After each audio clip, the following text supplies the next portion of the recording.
ಒಂದು ನರಿ ಹೇಳಿತು, ಬೇಕಾದರೆ ಕರುಳನ್ನೇ ಕಿತ್ತು ಅವರಿಗೆ ನೀಡಿ.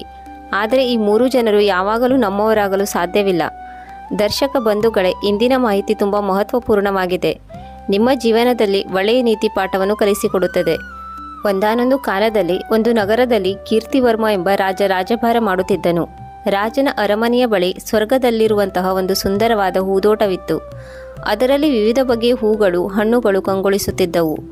ರಾಜನ ತೋಟದಲ್ಲಿ ಒಂದು ವಿಚಿತ್ರವಾದ ಮರವಿತ್ತು.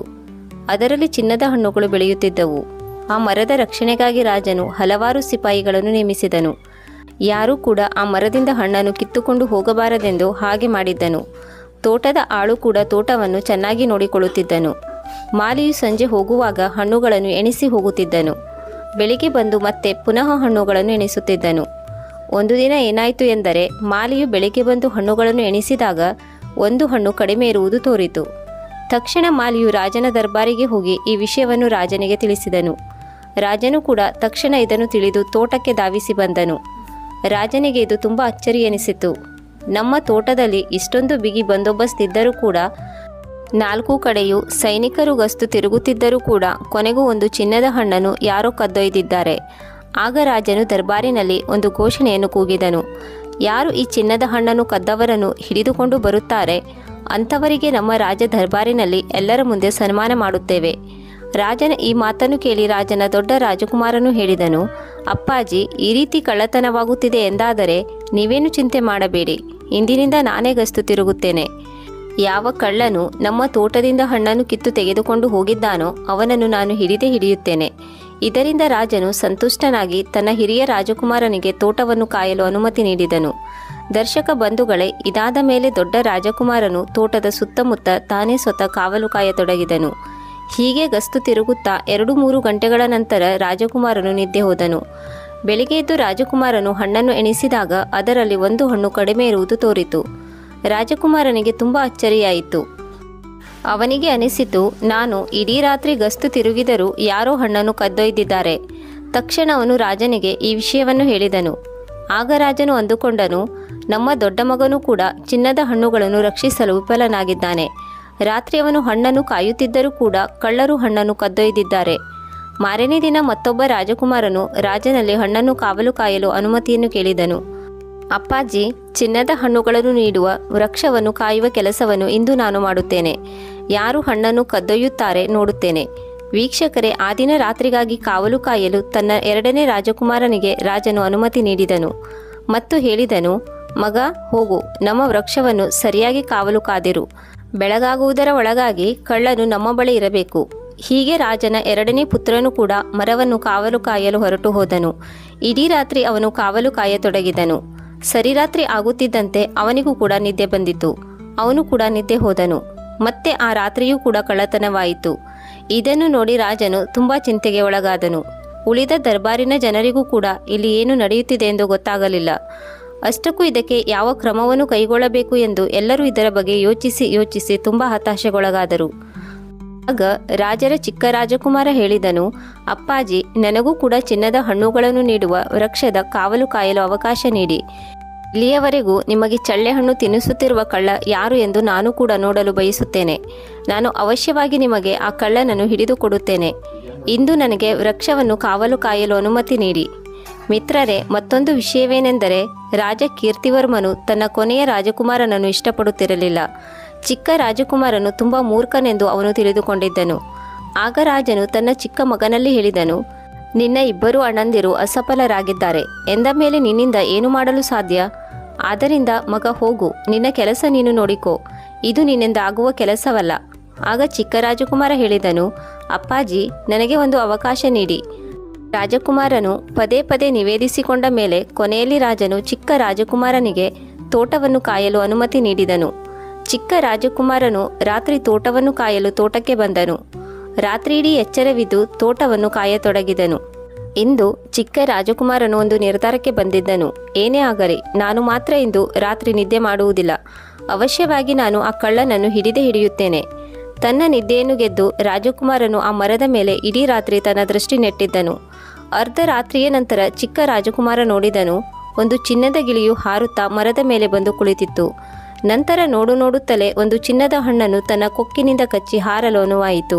ತಕ್ಷಣ ರಾಜಕುಮಾರನು ತನ್ನ ಧನಸ್ಸಿನಿಂದ ಬಾಣವನ್ನು ಹೂಡಿದನು ಮತ್ತು ಆ ಗಿಳಿಯ ಮೇಲೆ ಗುರಿಯಿಟ್ಟನು.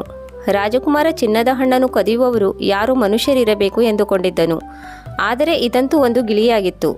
ರಾಜಕುಮಾರನು ತನ್ನ ಧನಸ್ಸಿನಿಂದ ಬಾಣವನ್ನು ಹೂಡಿದನು. ಮಿತ್ರರೇ, ಆ ಗಿಳಿಯು ತುಂಬ ಬುದ್ಧಿವಂತ ಗಿಳಿಯಾಗಿತ್ತು. ಅದು ಗಾಬರಿಗೊಂಡು ಅಲ್ಲಿಂದ ಹಾರಿತು. ಬಾಣ ಹೂಡಿದ್ದರಿಂದ ಚಿನ್ನದ ಗಿಳಿಯ ಒಂದು ಗರಿಯು ಕಿತ್ತು ಕೆಳಕ್ಕೆ ಬಿದ್ದಿತ್ತು. ರಾಜಕುಮಾರನು ಆ ಗರಿಯನ್ನು ಎತ್ತಿಕೊಂಡು ತನ್ನ ಜೇಬಿನಲ್ಲಿ ಇಟ್ಟುಕೊಂಡನು ಮತ್ತು ಅರಮನೆಗೆ ಹೋಗಿ ಚಿಕ್ಕ ರಾಜಕುಮಾರನು ನಡೆದ ವಿಷಯವನ್ನು ತನ್ನ ತಂದೆಗೆ ಹೇಳಿದನು ಮತ್ತು ಚಿನ್ನದ ಗರಿಯನ್ನು ಕೂಡ ರಾಜನಿಗೆ ನೀಡಿದನು. ಚಿನ್ನದ ಗರಿಯನ್ನು ನೋಡುತ್ತಾ ರಾಜನು ತುಂಬ ಅಚ್ಚರಿಗೊಂಡನು. ಆ ಗರಿಯ ಮೇಲೆ ರಾಜನು ತುಂಬ ಮೋಹಗೊಂಡನು. ಆ ಗರಿಯನ್ನು ಕೈಯಲ್ಲಿ ಹಿಡಿದುಕೊಂಡು, ಮಕ್ಕಳೇ, ಈ ಚಿನ್ನದ ಗರಿಯೇ ಇಷ್ಟೊಂದು ಸುಂದರವಾಗಿದೆ ಎಂದ ಮೇಲೆ ಆ ಪಕ್ಷಿಯು ಇನ್ನೆಷ್ಟು ಸುಂದರವಾಗಿರಬಹುದು. ಇಂತಹ ಪಕ್ಷಿಯು ನಮ್ಮ ಅರಮನೆಯಲ್ಲಿ ಇರಬೇಕು. ನಮ್ಮ ಅರಮನೆಯು ಚಿನ್ನದ ಗಿಳಿಯಿಂದ ಇನ್ನೂ ಶೋಭಿಸುವುದು. ರಾಜನು ತನ್ನ ಮನದ ಮಾತನ್ನು ಮಕ್ಕಳಲ್ಲಿ ಹೇಳಿಕೊಂಡನು. ಗಿಳಿಯನ್ನು ಹಿಡಿದು ತರಲು ಮಕ್ಕಳಲ್ಲಿ ನಿವೇದಿಸಿಕೊಂಡನು. ಎಲ್ಲಕ್ಕೂ ಮೊದಲು ದೊಡ್ಡ ರಾಜಕುಮಾರ ಹೇಳಿದನು, ಅಪ್ಪಾಜಿ, ನಾನು ಈ ಗಿಳಿಯನ್ನು ಹಿಡಿದು ತರುತ್ತೇನೆ. ಈ ಪ್ರಕಾರ ರಾಜನ ದೊಡ್ಡ ಮಗನು ಕಾಡಿನ ಕಡೆಗೆ ಹೊರಟನು.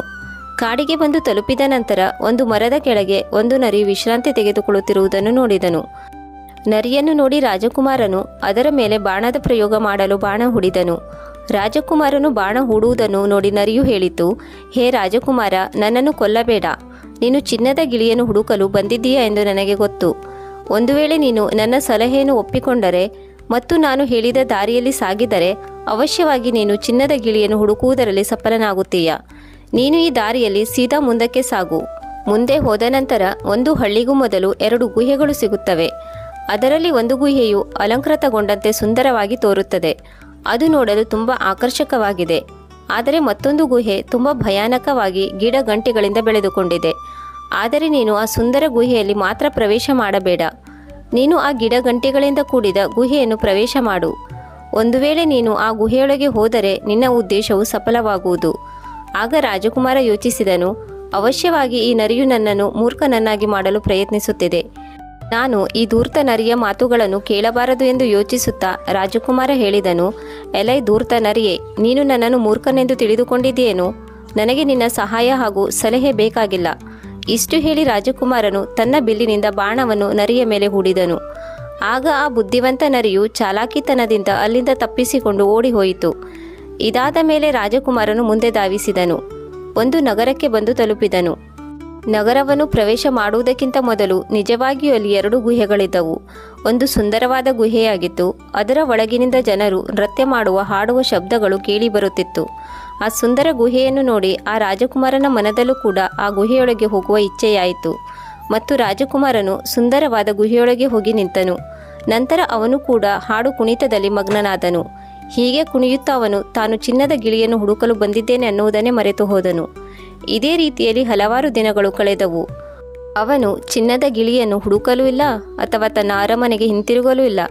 ಆನಂತರ ಕೀರ್ತಿವರ್ಮನು ತನ್ನ 2ನೇ ಮಗನಲ್ಲಿ ಹೇಳಿದನು, ಮಗ, ನಿನ್ನ ಅಣ್ಣ ಗಿಳಿಯನ್ನು ಹುಡುಕಲು ಹೋದವನು ಇಲ್ಲಿಯವರೆಗೂ ಮರಳಿ ಬಂದಿಲ್ಲ. ಈಗ ನೀನು ಹೋಗಿ ಚಿನ್ನದ ಗಿಳಿಯನ್ನು ಹುಡುಕಿಕೊಂಡು ಬಾ. ರಾಜನ ಆಜ್ಞೆಯನ್ನು ಕೇಳಿದ ರಾಜನ ಮತ್ತೊಬ್ಬ ಮಗನು ಕೂಡ ಗಿಳಿಯನ್ನು ಹುಡುಕುತ್ತಾ ಕಾಡಿನ ಕಡೆಗೆ ಹೊರಟು ಹೋದನು. ಕಾಡಿಗೆ ಬಂದು ತಲುಪುತ್ತಿದ್ದಂತೆ ಅವನು ಅದೇ ನರಿ ಮರದ ಕೆಳಗೆ ವಿಶ್ರಾಂತಿ ಪಡೆದುಕೊಳ್ಳುತ್ತಿರುವುದನ್ನು ನೋಡಿದನು. ಈಗ ಆ ನರಿಯು 2ನೇ ರಾಜಕುಮಾರನಲ್ಲಿಯೂ ಕೂಡ ಆ 2 ಗುಹೆಯ ಬಗ್ಗೆ ಹೇಳಿತು. ಆದರೆ 2ನೇ ರಾಜಕುಮಾರನು ಕೂಡ ತನ್ನ ಅಣ್ಣನಂತೆ ನರಿಯ ಮಾತನ್ನು ತಿರಸ್ಕರಿಸಿದನು. ಅವನು ಹೋಗುತ್ತಾ ಆ ಸುಂದರ ಗುಹೆಯೊಳಗೆ ಪ್ರವೇಶ ಮಾಡಿದನು. ಅವನು ಕೂಡ ಆ ಗುಹೆಯಲ್ಲಿ ಹಾಡು ಕುಣಿತದಲ್ಲಿ ಮಗ್ನನಾದನು. ಅವನು ತಾನು ಕೂಡ ಇಲ್ಲಿ ಯಾವ ಕೆಲಸಕ್ಕಾಗಿ ಬಂದಿದ್ದೇನೆ ಎನ್ನುವುದನ್ನು ಮರೆತು ಹೋದನು. ವೀಕ್ಷಕರೇ, ಮತ್ತೊಬ್ಬ ರಾಜಕುಮಾರನು ಕೂಡ ಅರಮನೆಗೆ ಮರಳದೇ ಇರುವುದನ್ನು ನೋಡಿ ಚಿಕ್ಕ ರಾಜಕುಮಾರನು ತನ್ನ ತಂದೆಯಲ್ಲಿ ಹೇಳಿದನು, ಅಪ್ಪಾಜಿ, ನನಗೆ ಆಜ್ಞೆ ಮಾಡಿ. ನಾನು ಚಿನ್ನದ ಗಿಳಿಯನ್ನು ಹುಡುಕಿಕೊಂಡು ಬರುತ್ತೇನೆ. ನನಗೆ ಅನುಮತಿ ನೀಡಿ. ಆಗ ಮಹಾರಾಜ ಹೇಳಿದನು, ಮಗ, ನಿನ್ನ 2 ಅಣ್ಣಂದಿರು ಗಿಳಿಯನ್ನು ಹುಡುಕಲು ಹೋಗಿ ಇನ್ನೂ ಮರಳಿ ಬಂದಿಲ್ಲ. ಅವರಿಂದ ಸಾಧ್ಯವಾಗದ ಈ ಕೆಲಸ ನಿನ್ನಿಂದ ಮಾಡಲು ಸಾಧ್ಯವಿಲ್ಲ. ಆದ್ದರಿಂದ ನೀನು ಶಾಂತನಾಗಿ ಅರಮನೆಯಲ್ಲೇ ಇರು. ರಾಜನು ಬೇಡವೆಂದು ಎಷ್ಟೇ ಹೇಳಿದರೂ ಚಿಕ್ಕ ರಾಜಕುಮಾರ ಹಠ ಮಾಡಿದನು. ಆಗ ರಾಜನು ಅಸಹಾಯಕನಾಗಿ ಅವನಿಗೆ ಹೋಗಲು ಅನುಮತಿ ನೀಡಿದನು. ತನ್ನ ಅಣ್ಣಂದಿರಂತೆ ಚಿಕ್ಕ ರಾಜಕುಮಾರನು ಕೂಡ ಕುದುರೆ ಏರಿ ಕಾಡಿನ ಕಡೆಗೆ ಗಿಳಿಯನ್ನು ಹುಡುಕಲು ಹೊರಟು ಹೋದನು. ದುರ್ಗಮ ಕಾಡು ತಲುಪಿದ ನಂತರ ಅದೇ ನರಿಯನ್ನು ನೋಡಿದನು. ರಾಜಕುಮಾರನು ತನ್ನ ಬಾಣವನ್ನು ನರಿಯ ಮೇಲೆ ಹೂಡಿದನು.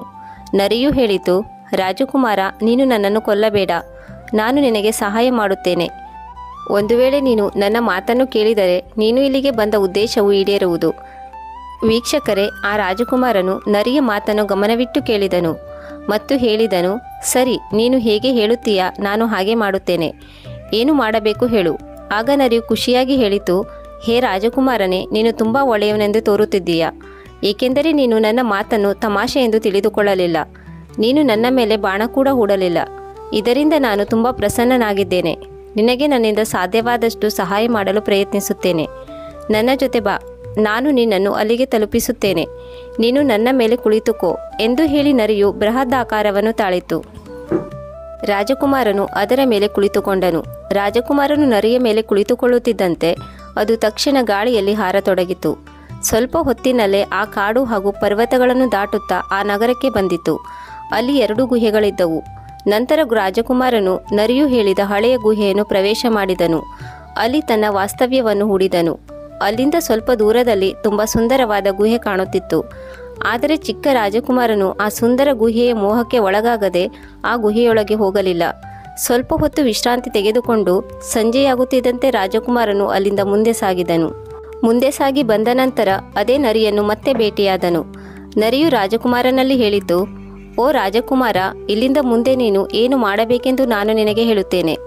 ನೀನು ಹೀಗೆ ಮುಂದೆ ಸಾಗಿದ ನಂತರ ಒಂದು ಸುಂದರವಾದ ಅರಮನೆ ನಿನಗೆ ಸಿಗುವುದು. ಆ ಅರಮನೆಯಲ್ಲಿ ಸದಾಕಾಲವೂ ಕಾವಲುಗಾರರು ಕಾವಲು ಕಾಯುತ್ತಿರುತ್ತಾರೆ. ನೀನು ಆ ಸೈನಿಕರನ್ನು ನೋಡಿ ಹೆದರಬೇಡ. ನೇರವಾಗಿ ಆ ಅರಮನೆಯ ಒಳಗೆ ಪ್ರವೇಶ ಮಾಡು, ಏಕೆಂದರೆ ಸೈನಿಕರು ಆ ಸಮಯದಲ್ಲಿ ಮಲಗಿರುತ್ತಾರೆ. ನೀನು ನಿಶ್ಚಿಂತೆಯಿಂದ ಅರಮನೆಯ ಒಳಗೆ ಹೋಗು. ಆ ಅರಮನೆಯ ಎಲ್ಲ ಕೋಣೆಗಳು ದಾಟಿ ಒಂದು ಲೋಹದ ಸಾಮಾನ್ಯ ಪಂಜರದಲ್ಲಿ ಒಂದು ಗಿಳಿ ಇರುವುದು. ಆ ಗಿಳಿಯನ್ನು ಎತ್ತಿಕೊಂಡು ಅರಮನೆಯಿಂದ ಹೊರಗೆ ಬಾ. ಆದರೆ ಒಂದು ವಿಷಯದ ಕಡೆ ಮಾತ್ರ ಗಮನವಿಡು. ಆ ಚಿನ್ನದ ಗಿಳಿಯ ಬಳಿ ಸುಂದರವಾದ ಮುತ್ತು ರತ್ನಗಳಿಂದ ಮಾಡಿರುವ ಹೊಳೆಯುವ ಪಂಜರವನ್ನು ಇಟ್ಟಿರುತ್ತಾರೆ. ನೀನು ಮರೆತು ಕೂಡ ಆ ಪಂಜರದೊಳಗೆ ಗಿಳಿಯನ್ನು ಇಡಲು ಪ್ರಯತ್ನಿಸಬೇಡ. ಆ ಲೋಹದ ಪಂಜರದಿಂದ ಗಿಳಿಯನ್ನು ಹೊರತೆಗೆದು ಮುತ್ತು ರತ್ನಗಳಿಂದ ಮಾಡಿದ ಪಂಜರದಲ್ಲಿ ಗಿಳಿಯನ್ನು ಇಡಲು ಪ್ರಯತ್ನಿಸಿದರೆ ನೀನು ತುಂಬ ಸಂಕಷ್ಟಕ್ಕೆ ಸಿಲುಕುತ್ತೀಯ. ಇಷ್ಟು ಹೇಳಿ ಮತ್ತೆ ನರಿಯು ರಾಜಕುಮಾರನನ್ನು ತನ್ನ ಮೇಲೆ ಕೂರಿಸಿಕೊಂಡು ಸ್ವಲ್ಪ ಹೊತ್ತಿನಲ್ಲಿ ರಾಜಕುಮಾರನನ್ನು ಅರಮನೆಯ ಬಳಿ ತಂದು ಬಿಟ್ಟಿತು. ರಾಜಕುಮಾರನು ಅರಮನೆಯ ಬಳಿ ಬಂದು ನೋಡಿದಾಗ ಅವನು ಹೆದರದೆ ಸೀದಾ ಅರಮನೆಯೊಳಗೆ ಹೋದನು. ಆನಂತರ ಎಲ್ಲ ಕೋಣೆಗಳನ್ನು ದಾಟುತ್ತಾ ಅವನು ಲೋಹದ ಪಂಜರದಲ್ಲಿರುವ ಚಿನ್ನದ ಗಿಳಿಯ ಬಳಿ ಬಂದು ತಲುಪಿದನು. ಆ ಗಿಳಿಯ ಬಳಿ 3 ಚಿನ್ನದ ಹಣ್ಣುಗಳು ಕೂಡ ಇದ್ದವು. ರಾಜಕುಮಾರನು ಆ ಹಣ್ಣುಗಳನ್ನು ನೋಡುತ್ತಲೇ ಗುರುತು ಹಿಡಿದನು. ಈ ಹಣ್ಣುಗಳನ್ನು ನಮ್ಮ ತೋಟದಿಂದಲೇ ಇದು ಕದ್ದುಕೊಂಡು ಬಂದಿದೆ. ರಾಜಕುಮಾರನಿಗೆ ಚಿನ್ನದ ಗಿಳಿಯು ತುಂಬ ಸುಂದರವಾಗಿ ಕಂಡಿತು. ಅವನು ತುಂಬ ಗಮನವಿಟ್ಟು ಗಿಳಿಯನ್ನು ದಿಟ್ಟಿಸುತ್ತಿದ್ದನು. ಚಿನ್ನದ ಗಿಳಿಯನ್ನು ತೆಗೆದುಕೊಂಡು ರಾಜಕುಮಾರನು ಅಲ್ಲಿಂದ ಹೊರಡಲು ಸಿದ್ಧನಾದನು. ಆಗ ಅವನ ದೃಷ್ಟಿಯು ಹತ್ತಿರದಲ್ಲಿ ಇಟ್ಟಿದ್ದ ಮುತ್ತು ರತ್ನ ವೈಡೂರ್ಯಗಳಿಂದ ಮಾಡಿದ ಸುಂದರವಾದ ಪಂಜರದ ಮೇಲೆ ಬಿದ್ದಿತು. ಅದು ನೋಡಲು ತುಂಬ ಸುಂದರವಾಗಿತ್ತು. ಒಂದಕ್ಕಿಂತ ಒಂದು ಅಮೂಲ್ಯವಾದ ಹರಳುಗಳು ಅದರಲ್ಲಿ ಪೋಣಿಸಲಾಗಿತ್ತು. ರಾಜಕುಮಾರನಿಗೆ ಗಿಳಿಯನ್ನು ಇಡಲು ಅದೇ ಪಂಜರವು ಉತ್ತಮವೆಂದು ತೋರಿತು. ಅವನು ಪಂಜರದ ಹೊಳಪಿನಿಂದಾಗಿ ಮತ್ತು ಸೌಂದರ್ಯದಿಂದಾಗಿ ಆ ನರಿಯ ಮಾತನ್ನು ಮರೆತು ಹೋದನು. ತಕ್ಷಣ ಅವನು ಲೋಹದ ಪಂಜರದಿಂದ ಗಿಳಿಯನ್ನು ಹೊರತೆಗೆದು ಮುತ್ತು ರತ್ನಗಳಿಂದ ಮಾಡಿದ ಸುಂದರವಾದ ಪಂಜರದೊಳಗೆ ಗಿಳಿಯನ್ನು ಇಟ್ಟನು. ವೀಕ್ಷಕರ, ಗಿಳಿಯು ಹೊಸ ಪಂಜರದೊಳಗೆ ಬಂದ ನಂತರ ಜೋರಾಗಿ ಕಿರುಚಿಕೊಳ್ಳಲು ಶುರು ಮಾಡಿತು. ರಾಜಕುಮಾರನು ಆ ಗಿಳಿ ಇರುವ ಪಂಜರವನ್ನು ಎತ್ತಿಕೊಂಡು ಸ್ವಲ್ಪ ದೂರ ಕೂಡ ಬಂದಿರಲಿಲ್ಲ. ಅದೇ ಸಮಯದಲ್ಲಿ ತುಂಬ ಜನ ಸೈನಿಕರು ರಾಜಕುಮಾರನ ಬಳಿ ಬಂದು ತಲುಪಿದರು. ರಾಜಕುಮಾರನನ್ನು ಬಂಧಿಸಿದರು. ರಾಜಕುಮಾರನಿಗೆ ತಾನು ಮಾಡಿದ ತಪ್ಪಿಗೆ ತುಂಬ ಪಶ್ಚಾತ್ತಾಪವಾಗತೊಡಗಿತು. ನರಿ ಹೇಳಿದು ನೆನಪಾಯಿತು. ನರಿಯು ಏನು ಹೇಳಿತು? ನಾನೇನು ಮಾಡಿದೆ? ಈಗ ನಾನೇನು ಮಾಡಲಿ? ಸೈನಿಕರು ನನ್ನನ್ನು ಬಂಧಿಸಿದ್ದಾರೆ ಎಂದು ಮರುಗತೊಡಗಿದನು. ಸೈನಿಕರು ರಾಜಕುಮಾರನನ್ನು ಹಿಡಿದೆಳೆದು ರಾಜದರ್ಬಾರಿಗೆ ಕರೆದುಕೊಂಡು ಬಂದರು. ಅಲ್ಲಿಯೇ ರಾಜ ಕೇಳಿದಾಗ ರಾಜಕುಮಾರನು ಎಲ್ಲ ವಿಷಯವನ್ನು ಹೇಳಿದನು. ಆಗ ರಾಜ ಹೇಳಿದನು, ಏ ರಾಜಕುಮಾರ, ಇಂದು ನೀನು ನನ್ನ ಅರಮನೆಗೆ ಕಳ್ಳತನ ಮಾಡಲು ಬಂದಿದ್ದೀಯಾ? ನಾನು ನಿನ್ನನ್ನು ಕ್ಷಮಿಸಲು ಸಾಧ್ಯವಿಲ್ಲ. ನೀನು ಎಂತಹ ಅಪರಾಧ ಮಾಡಿದ್ದೀಯಾ ಎಂದರೆ ಅಪರಾಧಕ್ಕೆ ನಾನು ನಿನಗೆ ನೇಣು ಶಿಕ್ಷೆಯನ್ನು ನೀಡುತ್ತೇನೆ. ಆದರೆ ನಾನು ನಿನಗೆ ಒಂದು ಅವಕಾಶವನ್ನು ನೀಡುತ್ತೇನೆ. ಒಂದು ವೇಳೆ ನೀನು ನನ್ನ ಈ ಕೆಲಸವನ್ನು ಮಾಡಿದರೆ ನಾನು ನಿನ್ನನ್ನು ಬಿಟ್ಟು ಬಿಡುತ್ತೇನೆ. ಒಂದು ವೇಳೆ ನೀನು ನನಗಾಗಿ ಚಿನ್ನದ ಒಂದು ಮೃಗವನ್ನು ತಂದುಕೊಟ್ಟರೆ ನಿನ್ನನ್ನು ಯಾವುದೇ ಷರತ್ತಿಲ್ಲದೆ ಬಿಟ್ಟು ಬಿಡುತ್ತೇನೆ. ಇದಕ್ಕೆ ಬದಲಾಗಿ ನಾನು ನಿನಗೆ ಈ ಚಿನ್ನದ ಗಿಳಿಯನ್ನು ಕೂಡ ನೀಡುತ್ತೇನೆ. ಆಗ ರಾಜಕುಮಾರನಿಗೆ ತನ್ನ ಪ್ರಾಣವನ್ನು ರಕ್ಷಿಸಿಕೊಳ್ಳಲು ಬೇರೆ ದಾರಿಯೇ ಇರಲಿಲ್ಲ. ಆದ್ದರಿಂದ ಅವನು ರಾಜನ ಈ ಮಾತನ್ನು ಒಪ್ಪಿಕೊಂಡು ಚಿನ್ನದ ಮೃಗವನ್ನು ಹುಡುಕಲು ಹೊರಟನು. ರಾಜಕುಮಾರನು ಅರಮನೆಯಿಂದ ಹೊರಬಂದ ಮೇಲೆ ಅದೇ ನರಿಯು ರಾಜಕುಮಾರನಿಗಾಗಿ ಕಾಯುತ್ತಿತ್ತು. ರಾಜಕುಮಾರನು ನರಿಗೆ ನಡೆದ ಎಲ್ಲ ಘಟನೆಯ ವಿವರವನ್ನು ಹೇಳಿದನು. ಅದೇ ಸಮಯದಲ್ಲಿ ನರಿಯು ನಿರಾಶೆಗೊಂಡು ಹೇಳಿತು, ರಾಜಕುಮಾರ, ಈಗ ನಾನು ನಿನಗೆ ಯಾವುದೇ ಸಹಾಯ ಮಾಡಲು ಸಾಧ್ಯವಿಲ್ಲ. ನೀನು ನಾನು ಹೇಳಿದ ಎಲ್ಲ ಕೆಲಸವನ್ನು ಸರಿಯಾಗಿ ಪೂರ್ಣಗೊಳಿಸಿಲ್ಲ. ಒಂದು ವೇಳೆ ನಾನು ಹೇಳಿದ ಹಾಗೆ ನೀನು ನಿನ್ನ ಕಾರ್ಯವನ್ನು ಪೂರ್ಣಗೊಳಿಸಿದ್ದರೆ ನೀನು ಇಷ್ಟೊಂದು ದೊಡ್ಡ ಗಂಡಾಂತರದಲ್ಲಿ ಸಿಲುಕಿಕೊಳ್ಳುತ್ತಿರಲಿಲ್ಲ. ನೋಡು ನರಿಯಣ್ಣ, ನನ್ನಿಂದ ದೊಡ್ಡ ತಪ್ಪಾಗಿದೆ.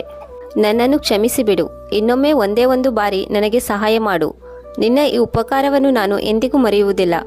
ಮಹಾರಾಜನು ನನಗೆ ಚಿನ್ನದ ಮೃಗವನ್ನು ತಂದುಕೊಡುವಂತೆ ಆದೇಶ ನೀಡಿದ್ದಾನೆ. ಒಂದು ವೇಳೆ ನಾನು ಚಿನ್ನದ ಮೃಗವನ್ನು ರಾಜನಿಗೆ ತಂದುಕೊಡದಿದ್ದರೆ ಅವನು ನನ್ನನ್ನು ನೇಣುಗಂಬಕ್ಕೆ ಏರಿಸುತ್ತಾನೆ.